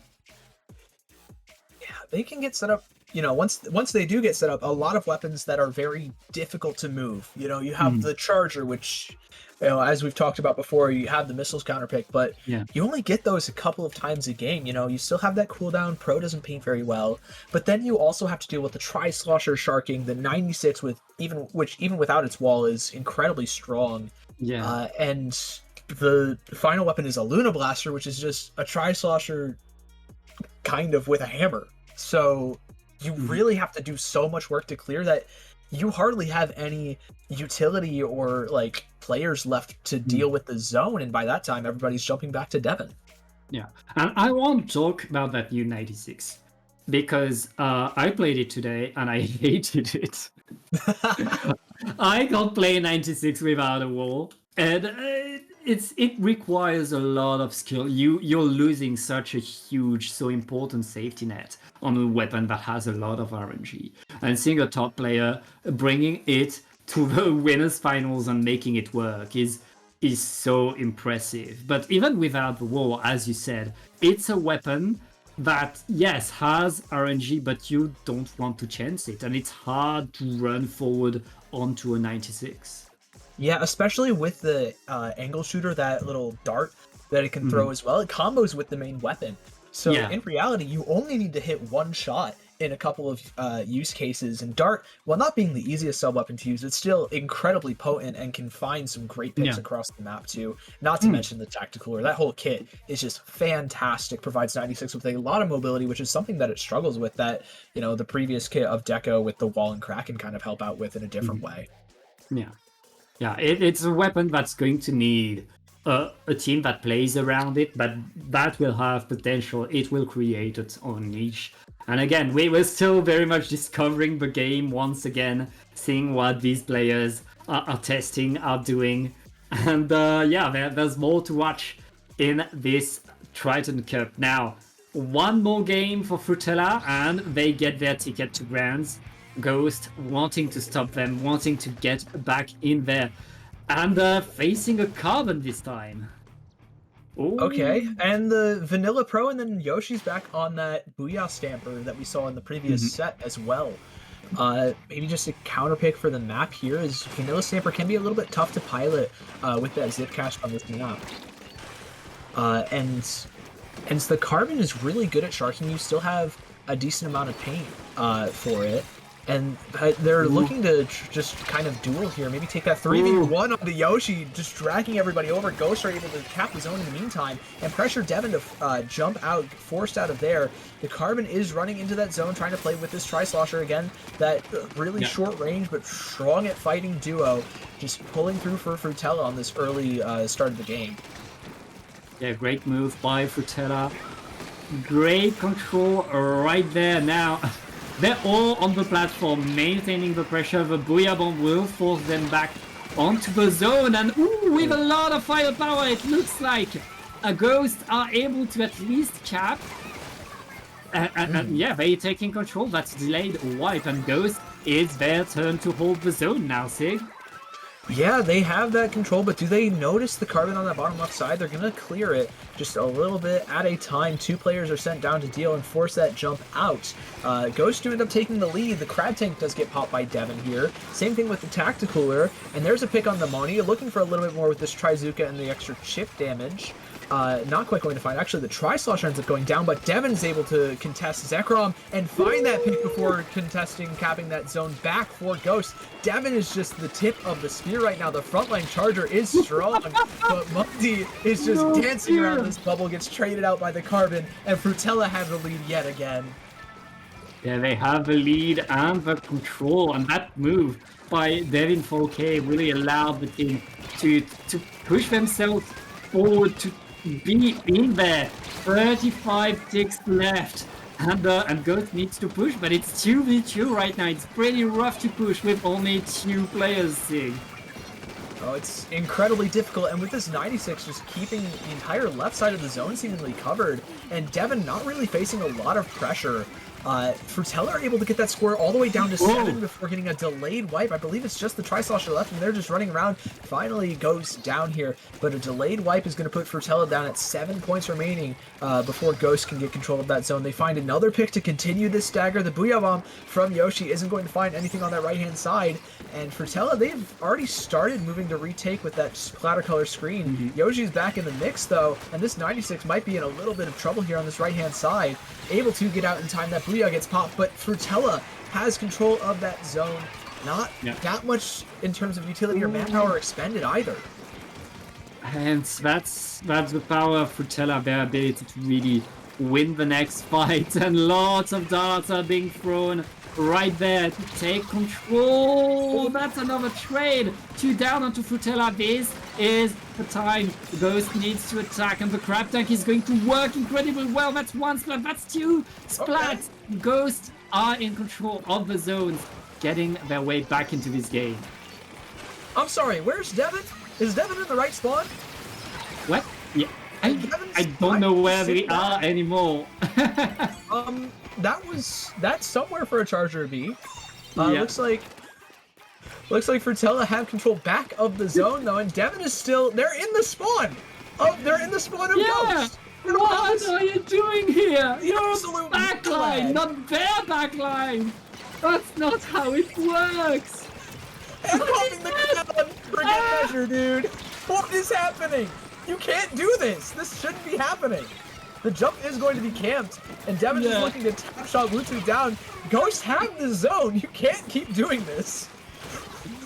That's crazy right there, but Ghosts benefited from the confusion in the end. They have the zone, they don't have penalty anymore, and Frutella kind of lost their formation doing the cheeky plays. Yeah, they kind of lost a little bit of their composure here, and now they're going to be paying the price, down to only about 15 points separating Ghost and Lead for now. However, the Crab Tank from Devin's coming through. They have a pick already. The Booyah Bomb trying to keep control of that zone, but the Zuka and the Splatter Color Screen are also being popped on top of the zone. Everybody has to get out or die trying on the side of Ghost. And now Frutella, yet again, have control of this zone. They don't have a lot of penalty or time left to just hold on to this lead and end up booking their ticket. 10 seconds left and 2 picks already in their favor. Devin's frontlining again on the tap shot. Charger finds 2 with it to clean things up, and Frutella dumpster Ghost to go to get grand finals. That's a 3-0 by Frutella, an incredible 3-0. What a game, what a set. And I mean, that's what we expect from our seed number 1. They come in strong, and they show us everything they can do, whatever weapon they pick up. There's so much I want to highlight about this comp, because it's really cool how it works with the Tri-Slosher and the 96, and you have a short-range Starking weapon along with that. But Devin just kind of stole the show in that last game, getting all these funky spots, found some great off angles for a Charger, pops the Crab Tank there too, tap-shotting everybody.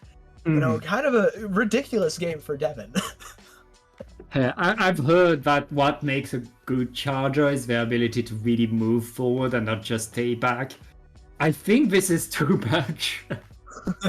This might be a little bit too silly. Yeah, that's a bit too frontline. But that's going to be grand finals through the big door by Frutella once again.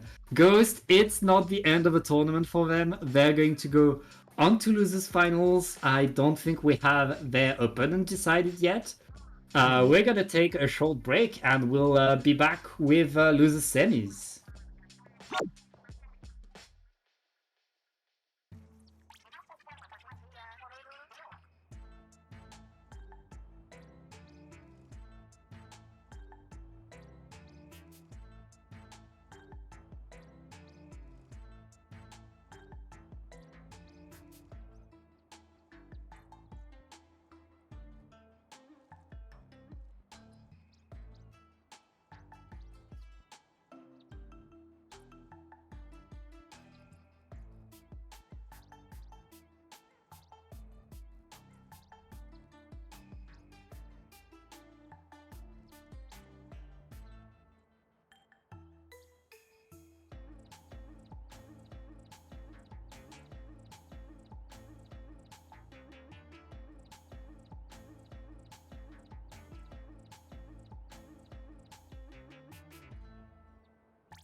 And welcome back to Triton-Cup 105. We are now in losers semifinals, and we are going to watch Mimzox going against What's the Pool. Two French teams are ready to fight for that final spot on to the lower finals. Sig? Yeah, we've got some, pretty solid mainstays of the higher placings of paddling pool. Just looking at the teams now, we've got Porky, Gecko, Acer, and I believe that's Eliasmo as the 4 players on Mimzox. And then What's the Pool is a pickup of Fatal, Kenma, Ilias, and Slasher. Pretty interesting to see them already making a pretty solid run for themselves. I believe they beat the 5th and 3rd seeds already to get here. Now they're playing the 2nd seed, looking for a game against the looking for a game against Ghost. In the losers bracket finals, we are playing a best of 3 here, starting things off just like we started things off in winners finals on Umami Ruins. Pretty solid map pick. Pat, what are your thoughts on that?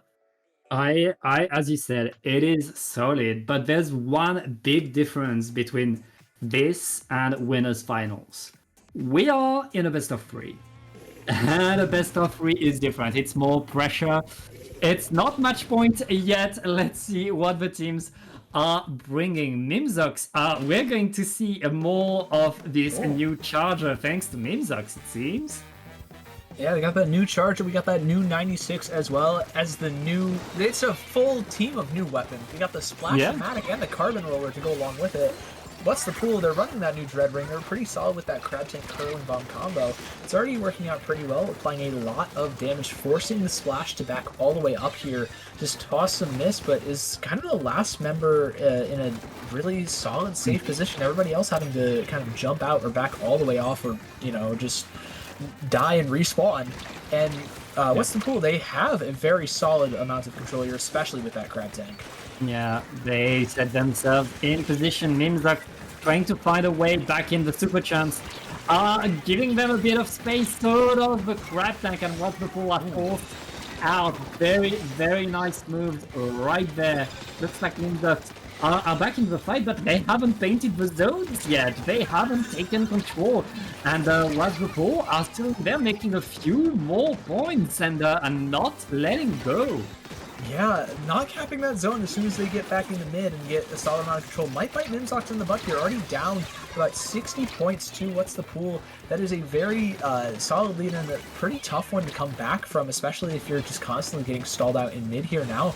But these weapons will definitely benefit from an extended mid-fight. The Crab Tank there, the Chumps able to move in with the rest of the team. A lot of specials that can take control of space very effectively and consistently on the side of Mimzox, and they're doing just that as they get control back of the zone. However, the double AoE on the side of What's the Pool is going to find a hit on that left-hand side. Moving towards that right, the Charger, I believe, is going to have to jump out here, and What's the Pool have control of the zone yet again here, Pat.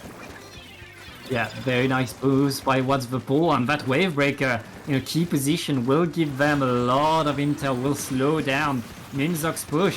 What's the Pool very much so good at holding the space, at slowing things down and making sure that they're the ones in control. Mimzox, again, activating the Super Jumps and the Crab Tank in the same position to really take control. And Mimzox, they're fighting for mid yet again. 3 players down though this side on the side of What's the Pool. And so Mimzox are able to move just a little bit further into the spawn, not have to worry about fighting back in mid. No specials to really take this space, just past ramp, maybe get to that mound or saucer sort of thing on that left-hand side. Gecko trying to move in and find a pick with that Carbon Roller, not quite successful in that. And this Crab Tank from Kenma, as well as the Cooler being popped, is going to allow What's the Pool to move back into that zone. Not quite cap it just yet, as Gecko's able to find one, traded out immediately by Slasher. Slasher's looking for another one on the Porky, just chasing them down with this Stamper, just dancing with the rest of the team. The range Flash is going to be able to clean it up, and now the Zip Cash is coming through from behind, and that's going to give a massive lead and wipe out, and the zone all along with it. What's the Pool getting the wipe with 2 minutes left in the game right now? They have so much control, and Mimzox, we've seen them fight to get out of their spawn. They have to do it again, and they have to do it fast. they don't have any time to work with, and with one player already going down, that's your splash. A lot of your paint on this team is already gone, able to contest the zone for just a little, but this Crab Tank isn't really getting much use. Gecko's gonna have to do it all. Finds Stu with the jump in. That's 3 players down on the side of What's the Pool. Mimzox has control yet again with a delayed wipeout, and they're so close to getting that tactical cooler on Porky as well. This could be a very, very solid hold, maybe even a lead flip if they get a lot of value out of this Crab Tank here. Yeah, it is. It is certainly not over. Mimzox up done with their penalty. Gecko is getting in with that carbon, but is getting punished as well. As What's the Pool are preparing their push back in. They already get a trade. A Slasher is rushing that zone, forcing everybody to look at them. It's 2 players down onto Mimzox. That's going to be enough for What's the Pool to get in there and take control of the zone. Yeah, and Kenma is just applying so much pressure to this Crab Tank. Yeah. He can't even get a really solid opportunity to find some shots, but Porky's able to find that, relieve that pressure and just get the trade here. What's the Pool again on the back foot, but they've applied that penalty, giving themselves a little bit of leeway to kind of get this retake going. However, the Range Blaster does end up dropping here. A little bit of trouble for this last 20 seconds here, Pat. Yep. Yeah, right now Mimzox, they're not that far behind. All they need to do is hold the zone just a bit longer. As I say, that Slasher takes. One is looking for the other, but 2 down onto What's the Pool. Mimzox, penalty was not applied. They're about to get the lead. They're coming back and they're getting the splats. That's game for Mimzox. Huge comeback, Sig. Wow, what a tight game. Mimzox put themselves in a little bit of a hole early, you know, just had a couple of issues getting that zone back, even being sent back to their spawn. Gave What's the Pool a very solid lead, but able to claw it back so well. A lot of really solid, great value out of the Crab Tank, especially, you know, and able to play around that so well. The Carbon had a bit of a field day. Gecko just kept on running in, trying to just make as much space as possible, almost like a Tetra or a Wiper on that new Carbon kit. It was pretty cool.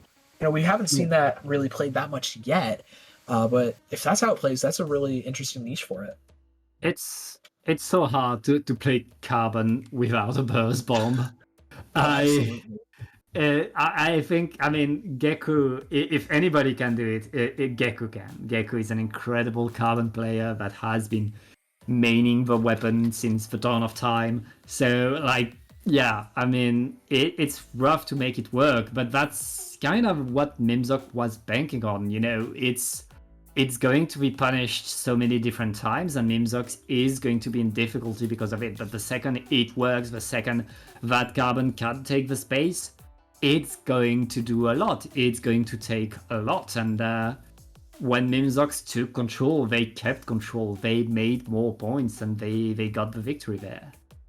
That Carbon just kept blowing the game wide open for Mimzox, and I think they're going to look to do more of the same here going into map 2. We're on Undertow Spillway, one of the maps that has definitely fallen into favor more recently for the, you know, zones community, for Splatoon in general. The rework a while back really helping out with that, especially on the middle of the map. You just have a little bit more space to move just around the zone. Very interesting. The zone is also much larger. And it feels less condensed, less congested than it does before. And it's really interesting to see how teams further optimize. And I can't wait to see what kind of weapons we see here, especially with this patch. Hey, Sig, we talked about the Carbon. There's a reason Mimzox put this map on their list. Carbon shines so well on here, so really pay attention to Gecko. It's going to go very fast and be very, very powerful for them. But there's the answer on the other side. A Stamper and a Blaster will give a lot of control to What's the Pool. Yeah, and we also, a little bit more of a standard comp, something that we've seen more recently on the side of What's the Pool, going to that Splash-O-Matic just for the Burst Bomb, and Range Blaster, the custom one this time, with that Kraken kind of, a little bit of a throwback to when that had a massive blast radius and was super strong. But Mimzock's already taking very solid control of zone. Gecko finding a great pick onto the range blaster that we just talked about. And is looking for a little bit more fatal. Oh. He's not looking in the right direction, and the rest of the team is there to back up and trade out on the side of Mimzox here, and they have a very, very comfortable, bit of control set up. And with these super chumps, as well as delaying What's the Pool even further, they'll probably reach down to like sub 50 points. I mean, that's a huge opening by Mimzox. We'll see what's the answer from What's the Pool. That's already a splat on the carbon as they are going in. The Kraken trying to create the opening, but getting punished in a trade right there. Can What's the Pool take the control? Yes, they are able to, and right now it's just they need to keep that control now. They need to put Mimzox out again, and they do so with 2 players down. Slasher is going in with that Stamper and forcing all of Mimzox out of here. Yeah, absolutely great hold, great fight there for What's the Pool. Able to find 2 players just on that side of the map and turn it into a steamroll, but now they have to deal with the Crab Tank. Slasher's going to pop that Zip Caster, apply a little bit of pressure, force the Crab to move, and now just trying to get Porky. Finds the pick onto Porky, looking for a little bit more maybe onto that Splattershot Pro. Not able to find it, but the rest of the team is able to follow up, and Ilias is able to find 2 off of that with massive directs, and that's going to extend the lead, or that's going to give What's the Pool the lead, and they're going to look to extend for as long as possible. They have a Crab Tank, they're close to a Kraken. These specials can stall so long here, Pat. I'm curious to see how much value What's the Pool can pull out of these. I mean, right now, Mimzox, they need a push, and they need it now. Only 15 ticks left onto the zone, and Mimzox is struggling to get in. What's the Pool getting the splats, getting control, and punishing everything. That's game number 2 for What's the Pool. We are going to Macomart. What a big clutch up for What's the Pool. Saw Mimzox's first comeback and went, oh yeah, we can do that too. We can just retake it, take full control of that zone, and we'll do one better. We'll get that KO. And now they're going into game 3 with all the momentum in their hands. Yeah, 2 teams that have answered each other. And as you said, both of these teams have gotten the control and are forced to come back on the other team on each of these maps. So going into Mako, a map that allows so many different ways to come back in, a map that is so small where you constantly have a fight, it's going to go even faster, Sig. Yeah, this is much faster. The zone can get capped quite easily, but there's also just how quickly a zone can flip. It's a single zone, which is, it'll cap much faster. You can definitely find ways to cheese like a Reef Slider or Tri-Strikes. Now, we haven't seen any of that just yet, but a Booyah Bomb is also another pretty solid candidate, and there are a couple weapons on both these teams that have alternate kits with that. Yeah, Booyah Bombs. Maybe we see a pick there. That's very much a possibility. We'll see what these teams decide to use. But yeah, Macomart to decide it all. I mean, we've seen both of these teams use the ledges incredibly well. We're going to see even more on that, I guess. Oh yeah, the Carbon Roller and Range Blaster especially, just demons underneath the ledge. They're not really fun to deal with. You can't really clear them effectively unless you have location and can roll bombs, which are a little bit tough when you have primarily burst bombs. So What's the Pool might run into a couple of issues there, a double burst with Slasher and Kenma, if they choose to run back that comp, and I mean, I don't see a reason not to. They're very, very well versed in very strong weapons.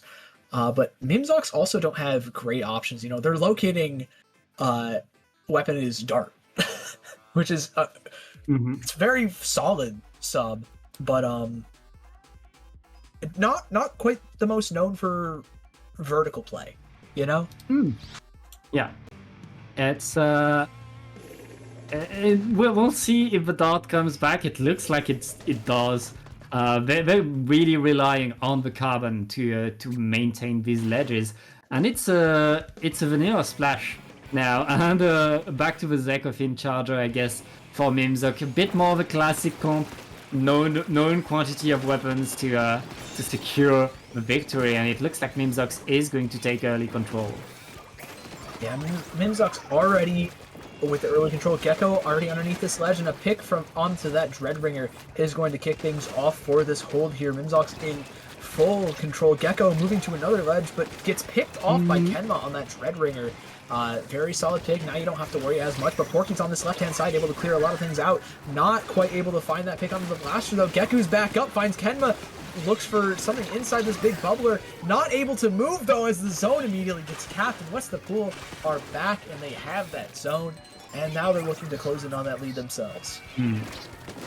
Hey, we've seen What's the Pool in control. Look at that Bear Stamper and Bear Blaster under that ledge to really scare everyone away, but on the other side, Mimzox were able to get back in, 2 players down onto What's the Pool. Mimzox takes back control, and they take it incredibly strongly right now. What's the Pool are back into their spawn and need a plan to get back in. They don't have much of... Well, they have a couple specials to do so. Kenma trying to find an angle for that Reef Slider just to instantly cap that zone. But Slash is going to have to drop onto Gecko of this Carbon to kind of make that possible. Now the Reef Slider comes in, as well as the Zip Cash, as well as 2 players down on the side of Mimzox. What's the Pool has the positional advantage too. There's 2 players in the middle of the map, while Mimzox is kind of cut off here with their players, able to find a pick and equalize things just a little bit, though. Just before we kind of reset to neutral and everybody kind of goes back to playing a little bit normal. It's trying to just keep control with that charger. That's pretty big as 2 players end up dropping on the side of Mimzox. The Crab Tank gets popped from them as well, and that's the lead before these strikes come through. These strikes are going to slow down the zone, but Kenma going in, getting punished for it though. That's 2 versus 2, and Mimzox are painting that zone. They really want to apply penalty, but there's no way. How'd you come back from just that? Did that? How'd you come back from that? I don't think there's a way. You have, maybe 5 seconds to get back onto this zone, but What's the Pool have been just holding it so well. Slasher, just the last line of defense. The allies are trying to dive in. Gecko gets picked, and What's the Pool? They finish the upset and the comeback, and they punch their ticket to losers finals. They kept the zone, their color. Mimzox was so close to capturing the zone. If Mimzox applies penalty there, we have a game, we have more to watch, but What's the Pool shutting it down and buying their ticket to the lower finals where Ghost is waiting for them. That's going to be a banger. 2 teams that were seated very low going into this tournament, but have managed to complete so many upsets, both on the 2nd and 3rd seeds. And now they meet in losers finals for another shot at Frutella. That's going to be pretty hype, if I do say so myself. But we're going to be going to this short break before any of that, so stay tuned.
Hello, everybody. Welcome back to Triton Cup 105. I'm Sig Dakari. Joining me on the mic is Pat, and we've got your losers finals coming up for y'all. We got Ghost versus What's the Pool. Some fantastic teams on great runs so far. They have to duke it out for a spot in the grand finals. Now, Pat, what map are we kicking things off on?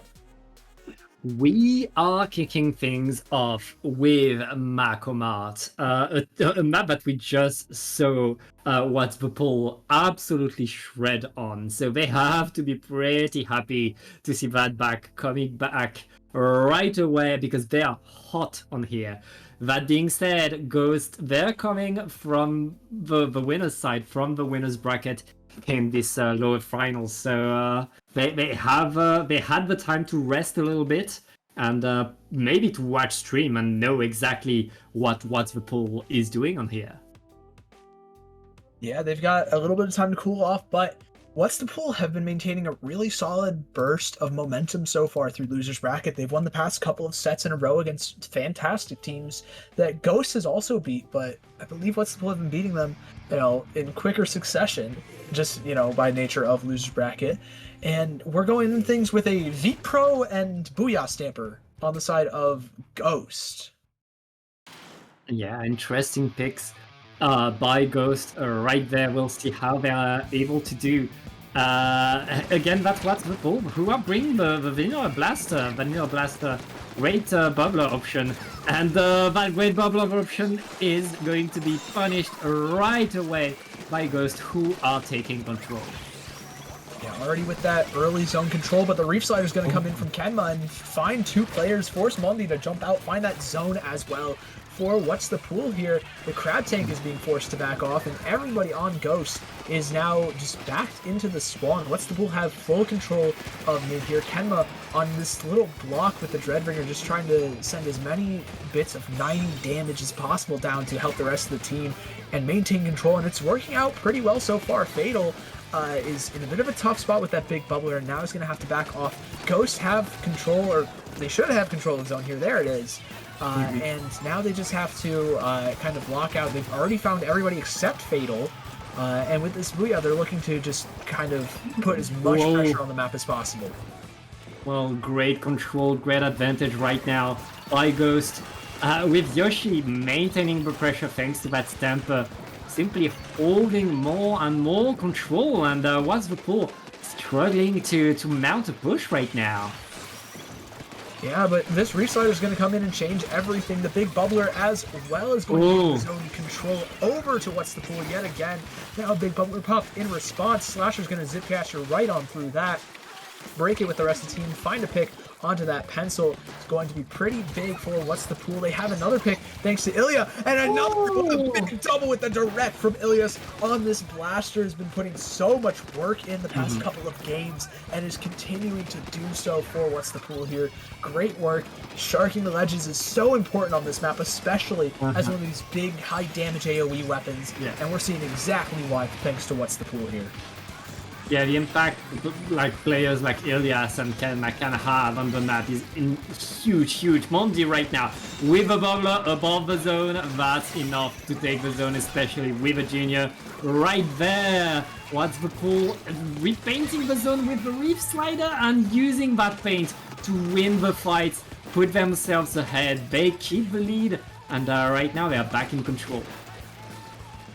Yeah, they've got a couple specials to work with here. The big bubbler from Ilias is going to be online soon. Probably going to pop that up on this right-hand side just when needed, you know, when feeling the pressure. And as well as Slasher, Zip Cacher. Actually, the big bubbler is not even going to be used. The Booyah Bomb, though, and the Crab Tank on the side of Ghost are going to immediately be popped on top of that zone. Find that zone neutralization. The big bubbler as well on that right-hand side, just making it so nowhere is safe for What's the Pool here. Ghost in control yet again. Not much penalty to work through either here, Pat. They just need to hold for maybe about 40 seconds before they get that lead. You know, with 2 minutes left, you know, a lot of time to hold it and a lot of time to get it back is What's the Pool are able to get that zone immediately again.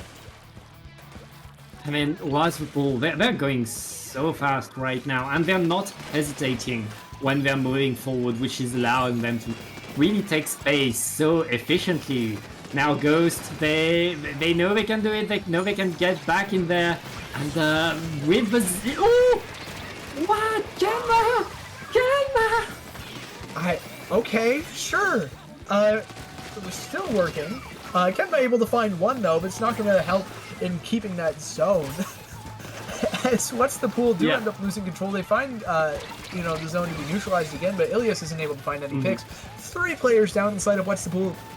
And Ghosts have yet another shot at taking back this lead, this time with even less penalty to work through. Yeah, right now Ghosts are very much holding that control, and now they're making more points. What's the Pool in this last minute trying to find their way back in. Here comes the Reef Slider to, of course, apply penalty once again, but they lost a lot of players getting there, and Slasher is alone, isolated. Oh, so many splats coming in favor of Ghost. What's the Pool? The penalty is almost done, and What's the Pool needs to paint the zone.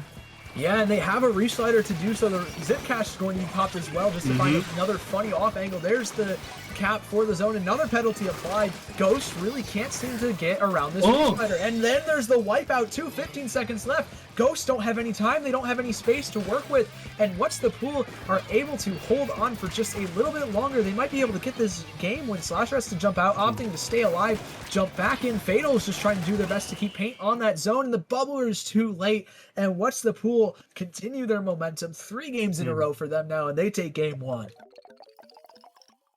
There are so many teams that run a Reef Slider, where the Reef Slider goes into the zone, capture the zone, and then they crumble. Then they let the other team take back the zone, and in the end they slow down the other team's scoring, but they are not able to counter it really. What's the Pool, when they Reef Slide in, the rest of the team is ready to play off of that Reef Slider. The rest of the team uses that to get a huge push in, and it's working.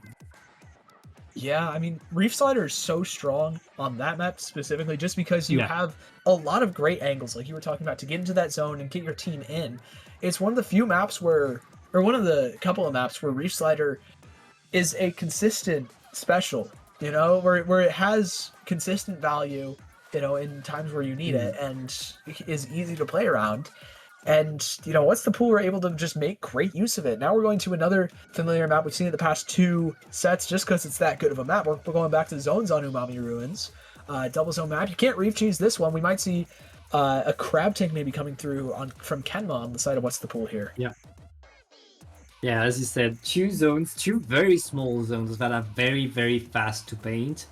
And this is the kind of map where having the extra range, where having a good pencil, where having a good Crab Tank can make or break the map. And I've heard Crab Tank is nerfed. I haven't seen it, to be honest. It's still Crab Tank. Yeah, no, it absolutely still melts in the cases where it's really good.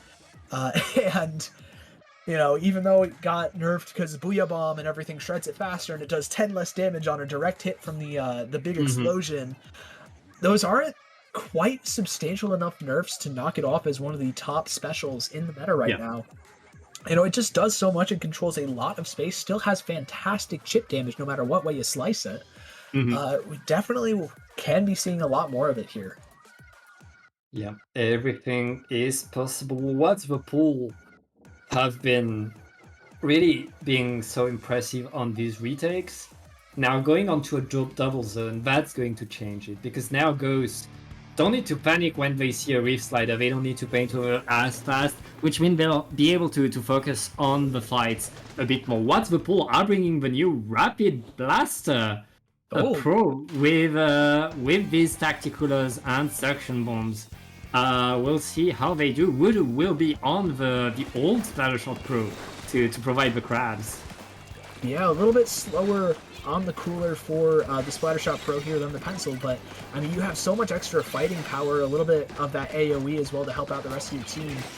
Definitely very good, especially at playing around top mid. Wutu already finds a pick on the Ilias, but immediately straight out by Slasher. Slasher's looking for another fight onto the sword of Yoshi. The zip caster going through, finds that pick before the tactical cooler can come out. It still gets caught as Yoshi has it, and the cap goes in favor of both teams for a little bit, but what's the Pooler going to benefit for just a second longer as they get a second cap and put basically a full penalty back on Ghost here.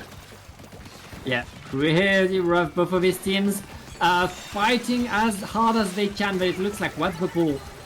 Oh wait, they lost 2 players. The Kraken is completely alone onto the zone right there and forced out. Ghost takes control for now, but can they hold it now? They have, you know, they can get the lead pretty quickly here. There it is right there. But now they have to deal with a Zip Caster on deck, a Crab Tank, and they don't have that many specials up of their own. They just popped that Big Bubbler and Tacticooler to win that mid-fight, and now they're going to have to just respect that space a little. Yoshi does have that Zip Caster maybe to pressure Kenma a little bit, but Kenma's just going to ball for him and back off, let the rest of the team deal with that. There goes Yoshi. And now Slasher has their own Zip Caster, is able to possibly put some pressure on a jump, not quite just yet, actually ends up going down. And also, same thing with the teammate Ilias that just jumped in. And Ghosts still have very solid control. They did lose it, just momentarily have that penalty, but now they're moving forwards yet again. Mondi with that big bubbler is going to look for an aggressive spot to pop this, just opts to put it right behind the ramp in a very difficult spot to break. Yeah, great moves right there by Ghost. Well done, almost with their penalty, looking to score more points, looking to extend their lead right there. And Yoshi moving around with the Zipcaster. Here comes the answer by What the Pool.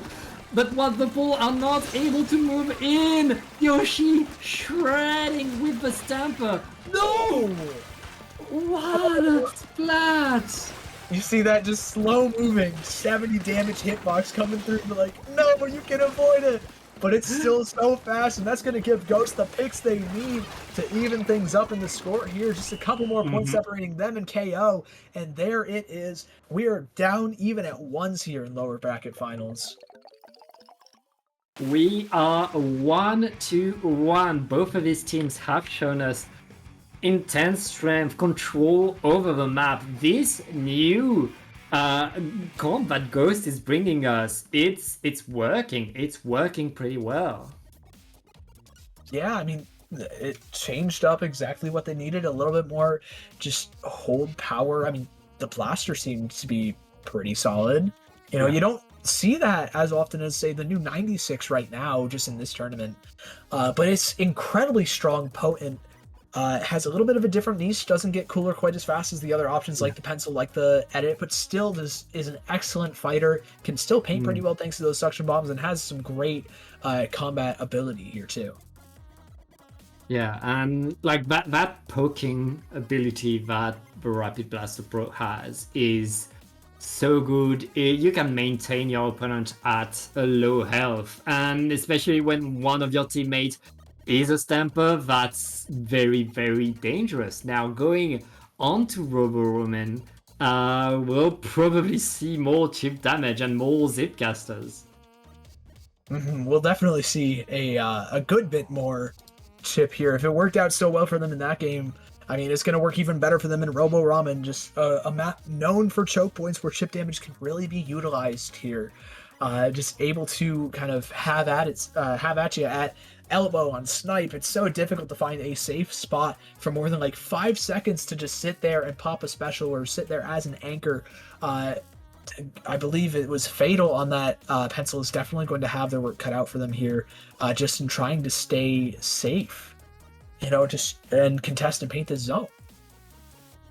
Yeah, stay safe, paint the zone. That's Blood Zones for you, and especially on Robo Roman, we'll see who is able to really take that control, set themselves on the zone and ahead of the zone. We know about that choke point that's ahead on the zone. You can add new weapons, that's not going to change, and we're likely to see more of that. We will be fighting an elbow for the rest of time. No matter what happens, 3 things are consistent: death, taxes, and that.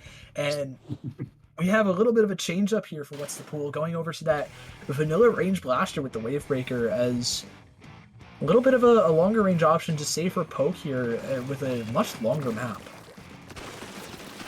Yeah, right now that blaster is coming in and is opening the push for What's the Pool right there, who are taking that control. But here comes the answer from the Crab Tank. That Crab Tank, with the help of Yoshi, will take a lot of splats. But it's not enough. What's the Pool are keeping control over the zone and getting more splats. Mondi's alone. That bubbler is not enough, and What's the Pool are scoring more points. Yeah, they're able to keep things going as well. The Sword's finding a pretty solid trade. You'll take that for a little bit if you're What's the Pool. Just give yourself a little bit more time to stall. Maybe Ghost has to recollect their numbers, but they're able to keep moving. That Crab Tank from Mutu is doing so much. Finds a pick on the Kenma, forcing Slasher all the way back, and Fatal has to be aware of it too, even on that right-hand side. It still isn't picked off, but provides a lot of pressure here. And now with 2 specials on the side of What's the Pool, they have the Zipcaster popped immediately. The Crab Tank is trying to be used as well, but not able to cap that zone just yet. The big bubbler is actually being popped by Mondi and able to just maintain control. Lutu has to back off as well, able to just barely make it out before that Crab Tank expires. And now with a Crab Tank of their own, Ghosts are just still trying to find control of the zone again.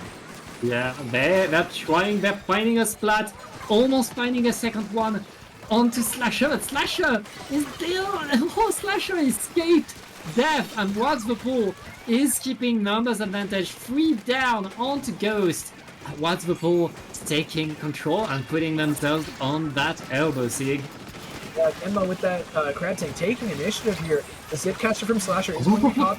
Again, apply that pressure, but ends up going down as Wutsu does too. There's no Crab Tank on the side of Ghost anymore, just the big bubbler going to find a pick with that slap bomb, just rolled underneath Kenma's feet here, but still not able to get control of that zone. What's the Pool down to 28 before Ghosts are able to flip things, and with all these bombs being rolled, they're finally able to just make slow, crueling progress before the cooler gets popped. And so does the Zipcaster. Slash is looking for another off angle, just a flank behind, apply as much pressure as possible. The jump is barely safe, and Slasher's going to have to fight for their life before that Zipcaster runs out, giving What's the Pool all that space to work with. And now they have control of the zone yet again, but Mondi with that big bubbler is just putting in work. Yeah, and Kenma activating another Crab Tank. Kenma has been so powerful, and here comes more power right there. It's another take over the zone by the Pool, who are looking to push Ghost out, but Ghost are right there for the fight. They don't have the pain, but they have their presence, and they're waiting for a mistake on the side of What's the Pool so that they can take control. The bubbler is deployed. Mondi is going to take the zone with 2 players down. It looks like Ghost still have a few things to say. Yeah, they're not out of this just yet, Pat. They have almost no penalty remaining, and they have control of the elbow. What's the Pool is trying to force the fight there with the Zipcaster from Slasher, but one player ends up going down. Slasher ends up dropping even through the armor. Can't stay alive. from 3 players shooting at them. The Crab Tank is in a solid spot, but only able to really contest the zone, not quite able to fully flip it for what's the pool. The Pencil's up doing the same thing, but Mundi has this big bubbler ready to go pretty soon. Gonna pop it just behind that zone, just for a little bit of safety for the rest of the team. Able to pop there, so close to lead here. Wutu with his Crab Tank might just seal it for a little bit longer. There it is. The Zip Caster comes through. Nothing just yet. No, the lead is still... There we go. There's the lead for Ghost. And now Wutu's looking for Slasher on that Zipcaster, able to find that pick. With 2 players down, What's the Pool are able to find control of that zone and force a lot of players back, even possibly behind Elbow.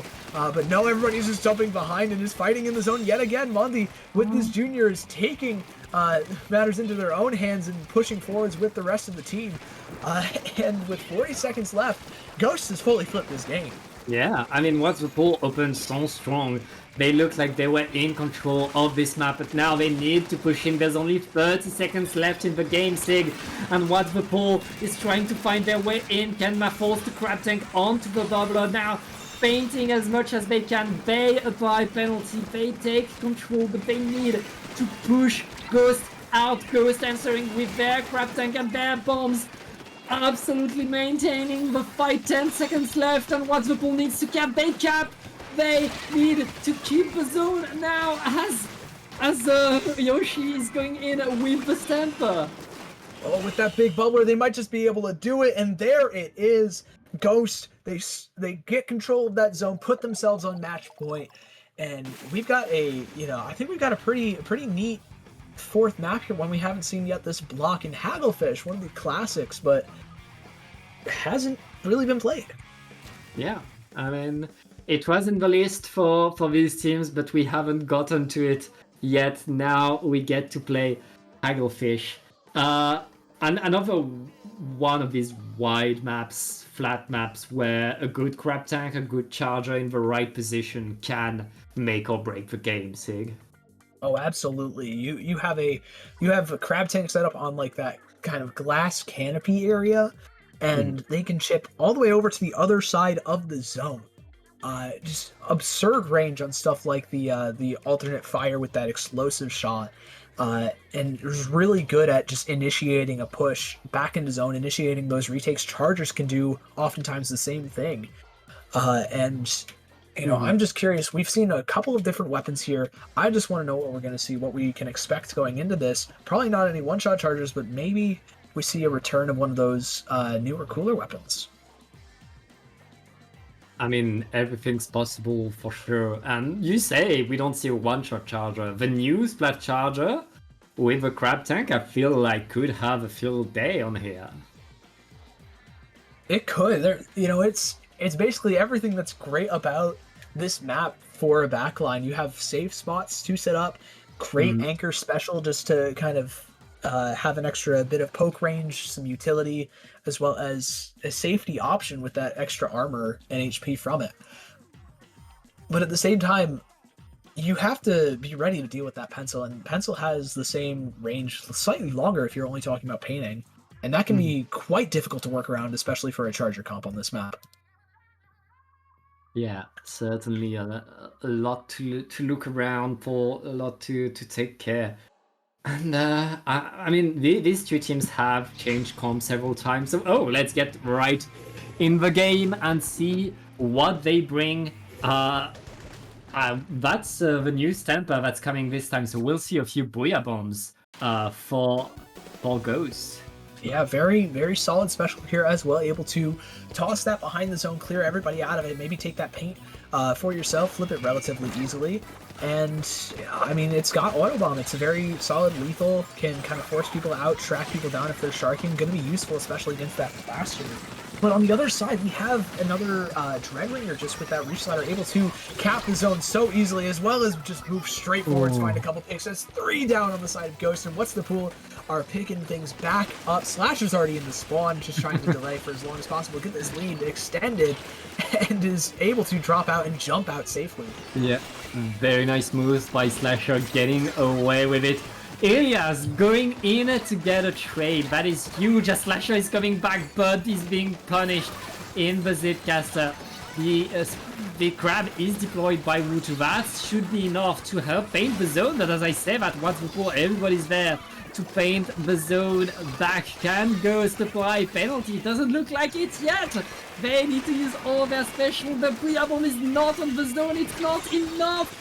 The bubbler is deployed. That bubbler has to do it. Yes, that bubbler will be enough, and Ghost is in the game. Oh, but not for long. The Reef Slider comes in, gets control back for What's the Pool. Very short-lived zone hold for Ghost, but they still have a couple players here. But as I say that, they go 2 down. Ilias is just looking to push forwards here, apply a little bit more pressure on the Pro and on the Pencil, and has that big bubbler available for maybe a hold here, trying to pressure that crab tank on the glass, and is able to pop that big bubbler. Mundi, though, just rushes in, finds that big pick, rolls a couple of bombs, provides so much paint, is the glue for this team comp, and gets that zone back. But Slasher jumped to the bubble behind, and so now you have 2 players turn. Slasher ends up jumping out, just opting to stay alive, keep that Zipcaster ready for a retake, and Monty has another big bubbler up and ready already. Yeah, Mondi taking control, putting the bubbler very much ahead, allowing the rest of the team to feel so safe. And Ghost once again are getting the comeback after letting What's the Pool take a lot of control. Now they have a crab tank in the spawn. That's such an aggro crab tank, and it's working for Voodoo right there. I mean, What's the Pool, they were able to apply penalty to get behind, but they're still struggling to get out of their spawn. Yeah, Yoshi was just playing on the ramps there, almost rent-free, making everybody look at them, and now with the Booyah Bomb stalling even further, Slasher's isolated on this left-hand side, can't really get to the rest of the team without that sponge being painted, and there we go. Now we have 3 specials on the side of What's the Pool. The question is, how will they use them? There's the Zipcaster immediately, the Reef Slider coming in for the zone, the Suction Bomb as well, going to find the zone, but no picks to go along with it just yet. As I say that, the Pro in front drops, the big bubbler gets popped by Mondi, but same thing on the side of Ilias, it's bubbler versus bubbler, and What's the Pool? They still have this lead, but only just. Yeah, it's pretty close, but it looks like What's the Pool got an extra splat with a bomb. It's there, Turn and Kenma maintaining paint on the zone, preparing the Reef Slider, getting away with it, but I mean, that's too many players lost for What's the Pool. It looks like Ghosts are back in control, and I mean, there's been back and forth. Penalty is getting low, and this could be another comeback for Ghost. Oh, absolutely. The Booyah Bomb and the Crab Tank are there just to stall even further. The Booyah Bomb just placed on the cooler. Nobody can pick that up. Wutu with the Crab is going to be able to get Mondi in. There's the lead flip. The big bubbler is just providing so much space. Ilias has to pop a bubbler of their own inside the spawn. Just nowhere to work with, especially with Yoshi putting in so much damage. The Zipcaster from Slasher also has to be popped in front of the zone. It's just the Reef Slider. They're able to prevent that KO, but they've lost so much of their lead. They've lost the lead fully, have a butt ton of penalty to get through, and they still don't have the zone here. Slasher's gonna have to work overtime to try and find the frags, but Wutu's there with the jump in to trade out, and still, What's the Pool are just struggling to get back in. But they got a delayed wipe, Sig. They just got a delayed wipe. They are in, and with 40 seconds left, they have the time to hold the zone to get back into this game, but they can't make another mistake. They can't let the zone be flipped. Ilias putting a perfect bubbler right there, taking so much space and punishing the pencil. That's one less pencil for Ghost right there. Can What's the Pool keep the zone? Can they stop this push? They need to stop this push. They don't. And right now the paint is coming from Ghost. 2 players down onto What's the Pool. It's only the pencil moved back. It looks like Ghost are going to take control and the losers finals. So close, therefore, What's the Pool? Almost able to get that lead back, but Wutu with a great heads-up play there, able to drop to the left, get behind that pencil, and apply, just make the pencil look somewhere else, not on the zone, so they can't cap. Ghosts apply that, and then just off the back of that turn, the rest of the team's able to win the fight with the extra backline support they have, and fully move forward and swarm the remaining members of What's the Pool. Ghosts had a fantastic hold there, fantastic retake, and now they have to go up against Frutella again for a rematch. Yeah, What's the Pool, they got an incredible run through the low bracket, but that run is put to an end by Ghost, who get back against the only team that has taken a set off of them. It's of course our seed number 1 Futella, who are waiting, eager to finish the fight. We'll take a short break as we set up the lobby, and we will be right back.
And welcome back. It is now time for Triton-Cup's 105's final set. It's the grand finals that is, of course, going to be between Frutella and Ghost. Our top two teams, they dominated winner's side, Ghost dominated loser's side, and now they are fighting again, Sig. Yep, they are getting that run back from winners finals, where Frutella took a pretty convincing 3-0. Ghost looking to get their lick back, looking to win that second set as well, trying to get that elusive Triton-Cup win. Frutella looking to repeat here, and we're kicking things off on Robo Ramen, game that we saw, or the map that we saw last series. A little bit different though, just because we have Devin on Frutella instead of another pencil player, and Devin plays Chargers, so definitely gonna be a little bit different the way they play this. Yeah, it's been very much Frutella playing unusual weapons, new weapons, trying them out, and that's a good reason to come play tournaments, see how it's done, see what works and what doesn't. Right now, unsurprisingly, Frutella is working. Frutella is very much doing the work and making it work, whatever the weapon.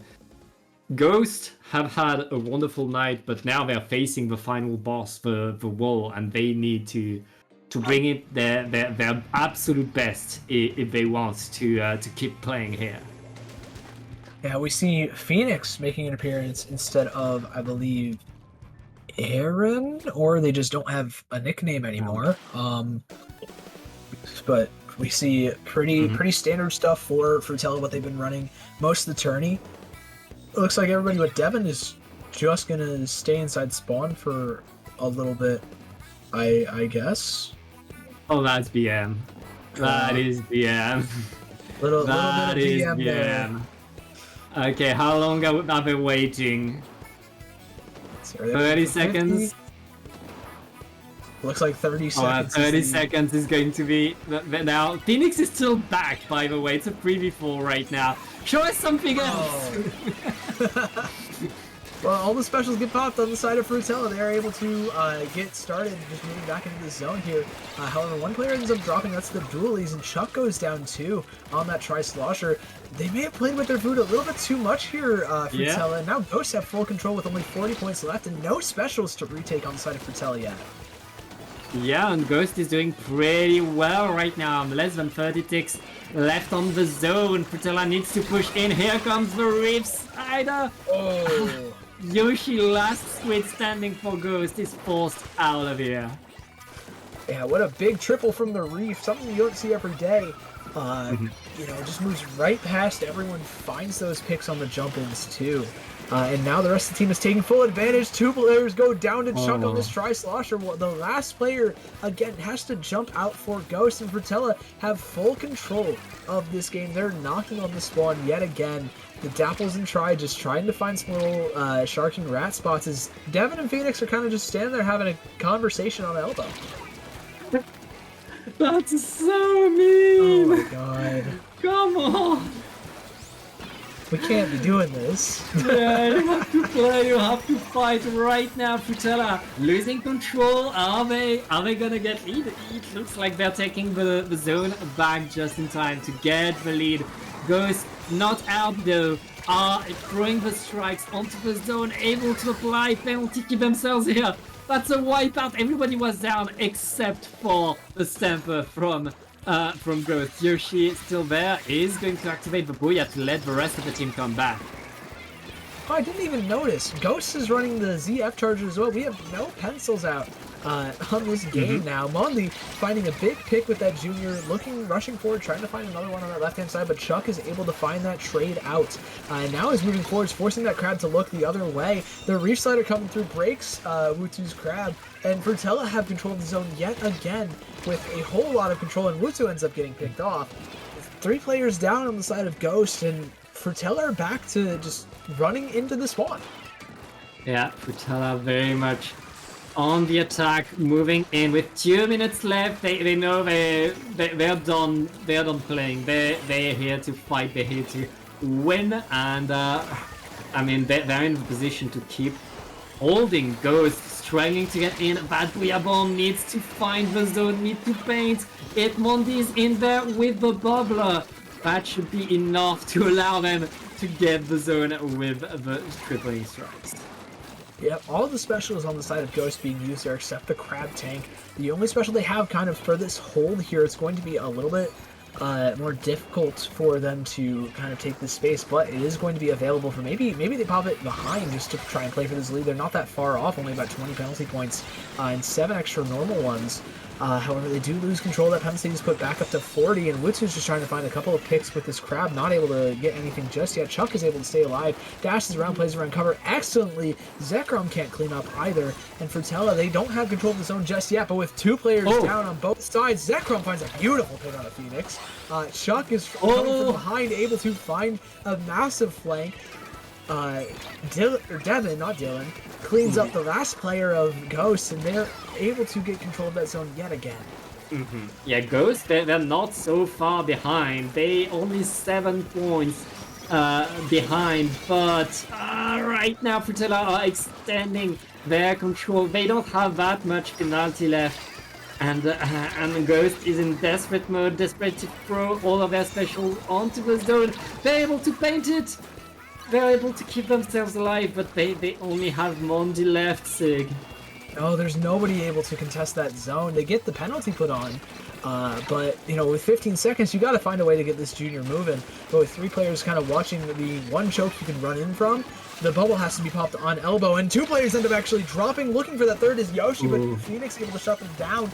Nobody's able to contest that zone, and Phoenix with a second clean up looks away, and Frutella take game 1 in what was a very disrespectful opening game. I mean, they win and they make it look effortless. They make it look like they don't even care about the game. They're just too good right there. And Ghosts, I mean, they're fighting as hard as they can. They're pushing in, grappling every single point that they can. They're taking it, but in the end, Frutella just runs away with the victory, and Ghost needs to do a little bit more if they want to stay in the game. Yeah, they were close there, you know, able to find a couple of solid holds, but just not quite enough. You know, last ditch effort with the strikes and the Booyah onto the zone, but nobody there to maintain that. A little bit tough for a retake, especially when you just have people, again, this comp that is so difficult to move in on with the Gal, with the Tribe, with the Charger. You know, you have to really sink your chances when you get them, and that just didn't quite happen to the best of their abilities for Ghost here. Yeah, it's been pretty rough for Ghost going into the next game. It's a rough one. But yeah, I mean, it's Frutella. They're on their own turf. They get to do that. They get to get away with that. I guess so, and they're going back to a map that they won by KO again in winners finals with Mahi Resort. We talked about this one a little bit earlier. This Charger's going to be putting in work, shutting down all these sight lines. Definitely expect Devin to be just absolutely shredding, as well as Fatal. I didn't even know Fatal played Charger before that game, and it was pretty solid. You know, it worked out pretty well. But will the team be able to capitalize off of those picks that Fatal might get? Yeah, I mean, they need to make these works. They need to match the fight that Frutella is going with, and Frutella maybe a bit too confident right there. Ghost needs to show them, remind them how they got to these grand finals, what they're able to do. I feel like if they play off that overconfidence from Frutella, they could create a surprise or two. They can definitely like use a lot of their kind of, I guess, unconventional comp. Maybe something, you know, with the junior, especially, just a weapon that we don't see super often. All right. Okay. All right, pal. I don't. Double junior. Double junior, double backline is a choice. Yeah. Oh. And again, they led the Charger. They're in 4K. go in alone again, just to create some presence. But this time Ghosts are not letting themselves face. They take control, they put themselves in there, and they're ready to punish, but the crab tank is deployed, and that crab tank is doing so much damage.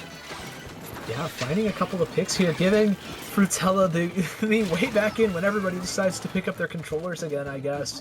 The Double Junior with those bubbles already popped in the zone. Devin's looking to clean up Yoshi for a second time here, finds that shot, has to back off though as the rest of the team is gone, still don't have that lead. But they have a couple of specials here to work with soon. Never mind, the crab tank is gone. They have a big bubbler and a splashdown for retake. Yeah, I mean, Ghosts are still in control all of the zone right there. Frutella activating that splashdown, trying to get in, but Ghosts are defending their zone. They're not able to deny the penalty. They're still around here. They're winning the fight, Sig, and they're gonna retake. Yeah, Frutella have not been able to get a massive retake going like they did in the last game. You know, they just let Ghost get too much paint on the ground, build too much momentum, and also they have quite the interesting comp. And it's really biting them in the butt. No consistent retake options. You can just kind of toss bombs and just hope for the best with Frutella's Double Junior. But Mondi, when you have a Junior 1 trick, is just that much better at tossing them. And it's already working out so well. The Ghosts have not fully relinquished this zone yet. They have only given it up for just a moment. But it looks like that might change with that splashdown. And but actually, never mind. The crab tank is able to clean things up and just make a lot of space for Ghost here. Frutella got a bit too comfy right there, and they brought a comp that cannot push. That is so rough for them to push. Ghost, all they need to do is stay on the map right there. As I say that they lose 2 players, they are forced out one after the other. Wutu, the last squid for Ghost, trying to maintain some presence, trying to stay there, and with the crab tank is maintaining the presence, but is pushed out by Frutella Phoenix. Just dancing to the side. He's going to damage.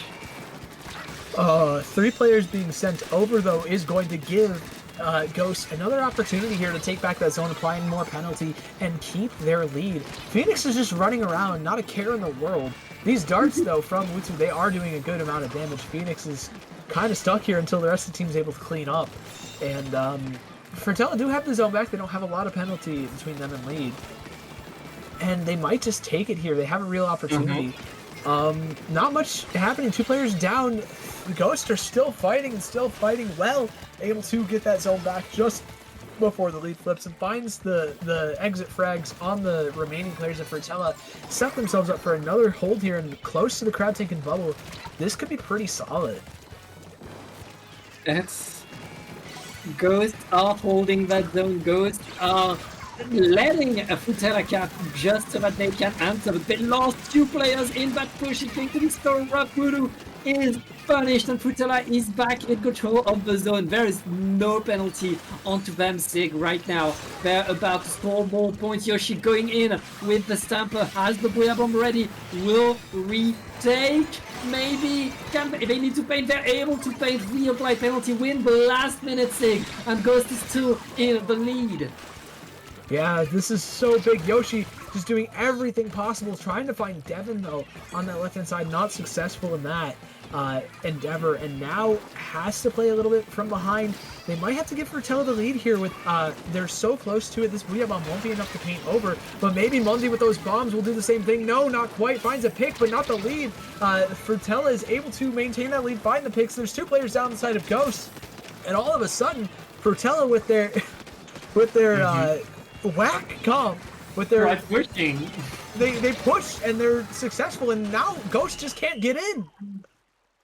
I mean, it's so, how do you push against that? It's, you can't. Frutella struggle to take control. Frutella struggle to really get in, but once they were there, 2 bubblers, so much pain, the splashdown, the crab tank does everything to simply keep you from getting in. And that's Frutella taking the game. I don't really have much analysis for that game. That was just, yeah, that happened. Yeah, it did happen. Sure thing. That's just straight disrespectful, man. Double bubble, double backline. I mean, double backline can't work just because you have so much opportunity, like so many sightlines you can watch, and so little space that the other team can work with that you can really shut people down. But like double bubble, especially double junior, there's no reason to run it. It's very much Frutella knowing that whatever happens over the course of 5 minutes, they will be able to get a push, and once they are in the position they want to be, they know they can't be pushed out. And Ghost right now, they need the extra Booyah Bomb, they need the extra strikes, they need the extra way in if they want to counter that, because Frutella has the ultimate turtle right there. Yeah, you can't really move into double bubble, and with all these bombs rolled at your feet, very difficult to kind of find the space to also avoid being shot at by a charger. Yeah. And then when you do all that, they have a crab tank and a splashdown. Like, you can't set foot in any of Frutella's space. And it's just, it's so difficult to take. And it's going to be even tougher when they get into your Platinum Museum, because like, how do you displace a junior that's just rolling bombs and sharking around with a bubbler at the ready? They need to win the fights. They need to cut the distance. They need to do all that so fast before Frutella responds. And yeah, it's rough for Ghost. It's last chance to get back in there, because this could be the final game of this tournament going on to the museum, Sig. It very much could be. We've seen Frutella do a lot on this. They are running Brush. Yoshi is running Brush now. Has given up with the Stamper and is looking for a new option with all that swim speed. Very Krakenmare-esque build here, and is certainly interesting. Devin can't hit it, I guess, and that is kind of what they're banking on. Devin actually ends up going down here. Now the question is, do Frutella send in another player, or do they just kind of wait for the zone to be like at a decent score for Ghost, and then they move in? They have triple like Reap Slider. They have triple. This time they won't have problems pushing. I mean, they'll get in whatever they want. And here they come. Here they come. They can just double reef now. They have all three reefs ready. There's two of them immediately. There's the third. The zone is popped. Mundi has to jump out. Frutella have control of that zone. Yoshi and Wutu are trying with their specials. The Hammer and Crab are able to get control of that zone. A full wipeout. Frutella ends up going down, and they need to use Ghost. triple reef now to get back in. Come on, Ghost, you can do it. I believe in you, Ghost.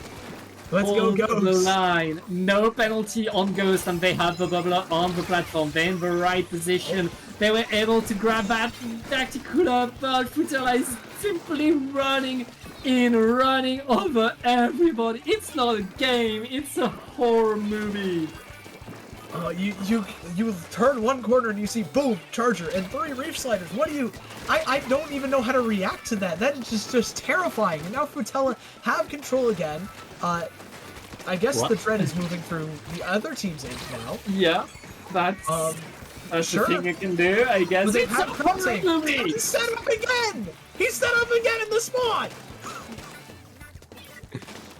What is that game? Devin on the hunt with the charger, with the splatterscope, and they're alone. During that, they managed to get a huge lead.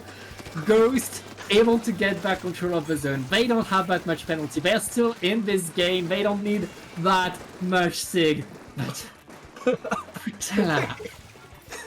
Frutella have the lead. They have an angle to get in, and they have two reef sliders. But one gets hit. Phoenix has to pop. is only able to neutralize. Yoshi's here, just on a shark, able to find one more on the chunk. Let's go. This zone might go in favor of Ghost here. They have a shot at getting the lead. The hammer throw is good for Devin. go. And that's 3 players down, a delayed wipe. Ghost might have control of this zone yet. And they have a lot of space to work with, only 20 points separating them and a KO.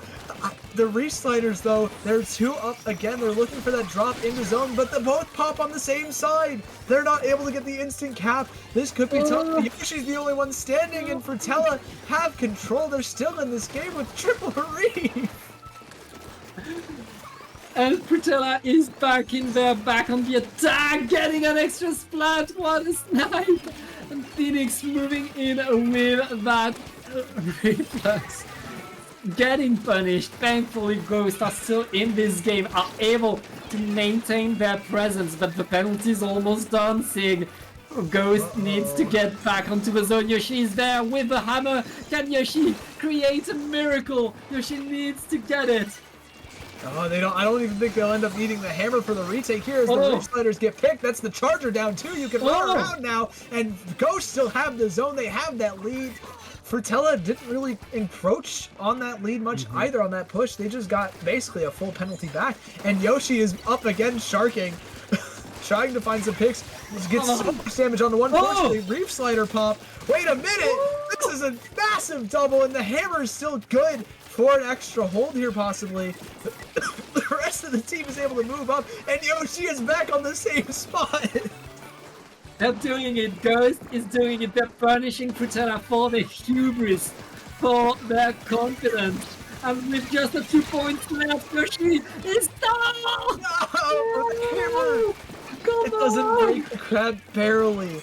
And now Frutella have control of that zone. 30 seconds left. They're going to need to hold for the entire duration of that to get this lead back, but they definitely have a shot here. Already 2 picks in their favor on the 2 big painters of the comp. Yoshi is just biding their time, waiting, trying to find an opportunity, but all the team is turning. They got the frags on the other side, and they know that Yoshi isn't going to be able to do much if 3 players are watching them. 10 seconds left, and Frutella still have solid control. Nobody from Ghost has really moved on to the zone. The Reef Slider seals the deal. And oh wait, never mind, I spoke too soon. That hammer comes through, and Ghosts have life yet. They force the jumps out, a delayed wipeout for them, and they need to sink this chance now.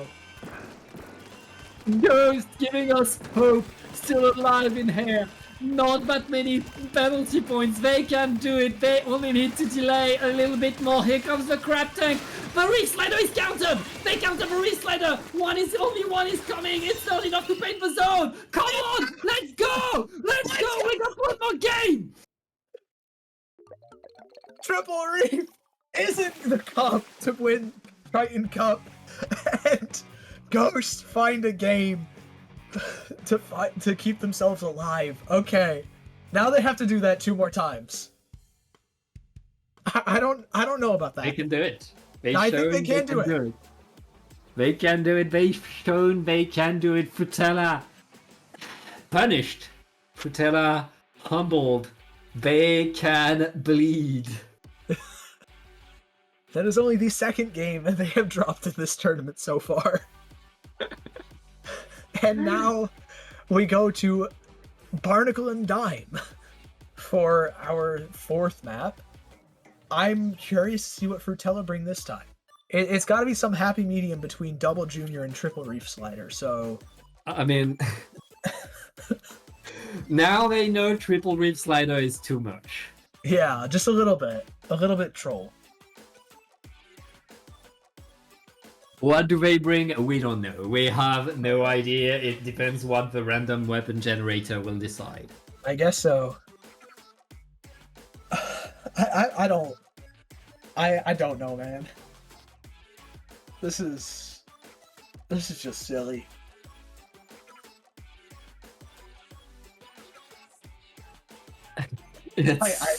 I don't know what to say. Usually I have something smart to say about strategy, positioning. How do you cast that? I don't know. Usually I can crack a joke or something, but like Frutella embracing their evil, absolute evil bad guys of Triton-Cup and forcing Ghost to be on the hero side, to be for David versus Goliath. And right now, I mean, what a game! And what else does what's the next phase of the final boss now? I'm just trying to think what would be something I would hate to fight multiple of on this map, but I feel like Crab Tank might be too good of a special for Frutella to consider here. But we'll take a look going into it. It's triple Reef Slider, but Dapples this time. Okay, all right, man. All right, I said you get one point from me if you go with Dapples. I rescind that. You guys are too evil for me. I can't approve. This is diabolical. Yoshi ends up getting picked off immediately by Devin too. Forces them out though with the rest of the team. But man, there's no pen anymore either. We resorted to triple shooter on the side of Ghost now. I mean, Ghost taking control. They have lots of paint around. They're doing what they need to do. They're doing very much the control and the positions that they need. And they're scoring good points. Frutella, they know that this map is punishing. They won't have that many tries to get onto the zone. We're already past the 50 points mark. Yeah, I mean, we're down to 40 here, and the Reef Sliders haven't really moved, but there are two of them ready. One has already been popped. Make that a second. Looking for that third is Chuck. Two players are down on the side of Ghost. It's just Yoshi left in the zone trying to pop that hammer. Nobody really has the range to contest it, really. And so Yoshi can kind of just run around and neutralize the zone pretty easily. It's just Devin left with a couple of jumps, going to forgo those jumps because they're dualies. They're hard to camp and forces Devin out. And yeah, Ghosts have control of the zone again. Yeah, Ghosts still in there, still alive. Again, painting around, taking their control. They don't have that much penalty, and it takes so much to push on this map, Sig. We'll see what Frutella are able to do. They throw specials. Here comes the specials. Here comes the zone and all the... They're winning the fights now too. Mutu has to jump out. And I believe Yoshi's just sharking, just waiting. Just biding time. Has a mark. Do they know that? Oh, they don't know. Yoshi! Please! Okay. And Yoshi's we're moving on to the zone now. Devin can't do anything. It's a brush. Come on, Yoshi. Come on, Let's Yoshi. Go. I believe in you. Devin can't play. Bully that. Free. Yes. And that's the zone taken by Ghost. Yoshi is still chasing Devin 4K. Getting the punish with the hammer. And getting extra splats. That's a wipeout by Ghost. Frutella needs to run at the zone now. They have no choice. And they just got wiped. They don't have Tacticular. They don't have their specials ready. Good luck, Frutella. Yeah, they only have about 15 seconds probably to get it back into the zone. The strikes are moving Yoshi forwards. Yoshi, not a player. Not a player in the grands. I think they were in the tourney, but Yoshi finds another pick onto Devin. The zone does get flipped in favor of Frutella, but the Dapples aren't quite able to contest this extra range that the Zap and Neo Splash have on them.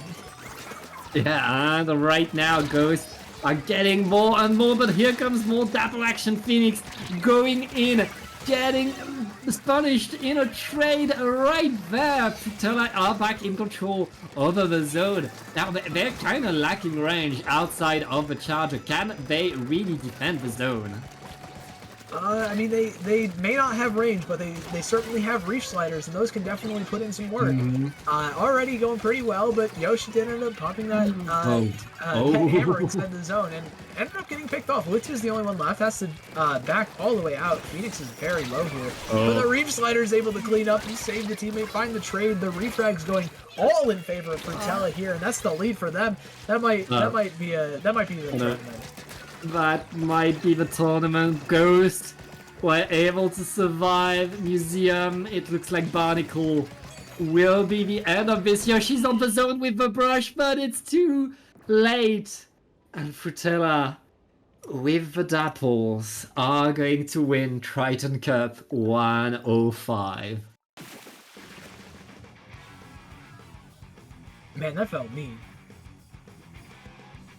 I That was me. Dang. I mean, it's that was there's certainly, yeah. there's big difference between winning, like that, between dominating the other team and styling on them, and Futera reminding us why they're a top team right now, showing us the style points and taking this tournament incredibly strongly. Get your Sendu badge and go home now. Please leave. The tournament is over. All right. Well, that's one way to end paddling pool. I mean, Yep. pretty funny comp, I guess. Congrats to Fertella. Mhm. Congrats to Ghost on a great run. Really solid stuff. Able to pull off a ton of upsets against the 2 and 3 seeds, just not quite able to do the same to Fertella. And I mean, that's gonna do it here from us. So, Pat, where Yep. can the lovely people find you?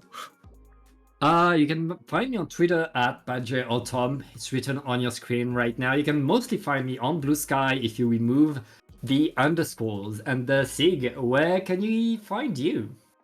You can find me anywhere where the Splatoon community is, whether that's Blue Sky, Discord, Twitter, Twitch, YouTube, all that stuff, at Sigdakari. Like you see at the bottom of your screen right there. And shout out to Cater for being a fantastic streamer. Shout out to Dapple for putting this tourney on. It has been a very interesting block and pretty fun. So, with that being said, we'll see you all next tourney. Yep. Bye-bye.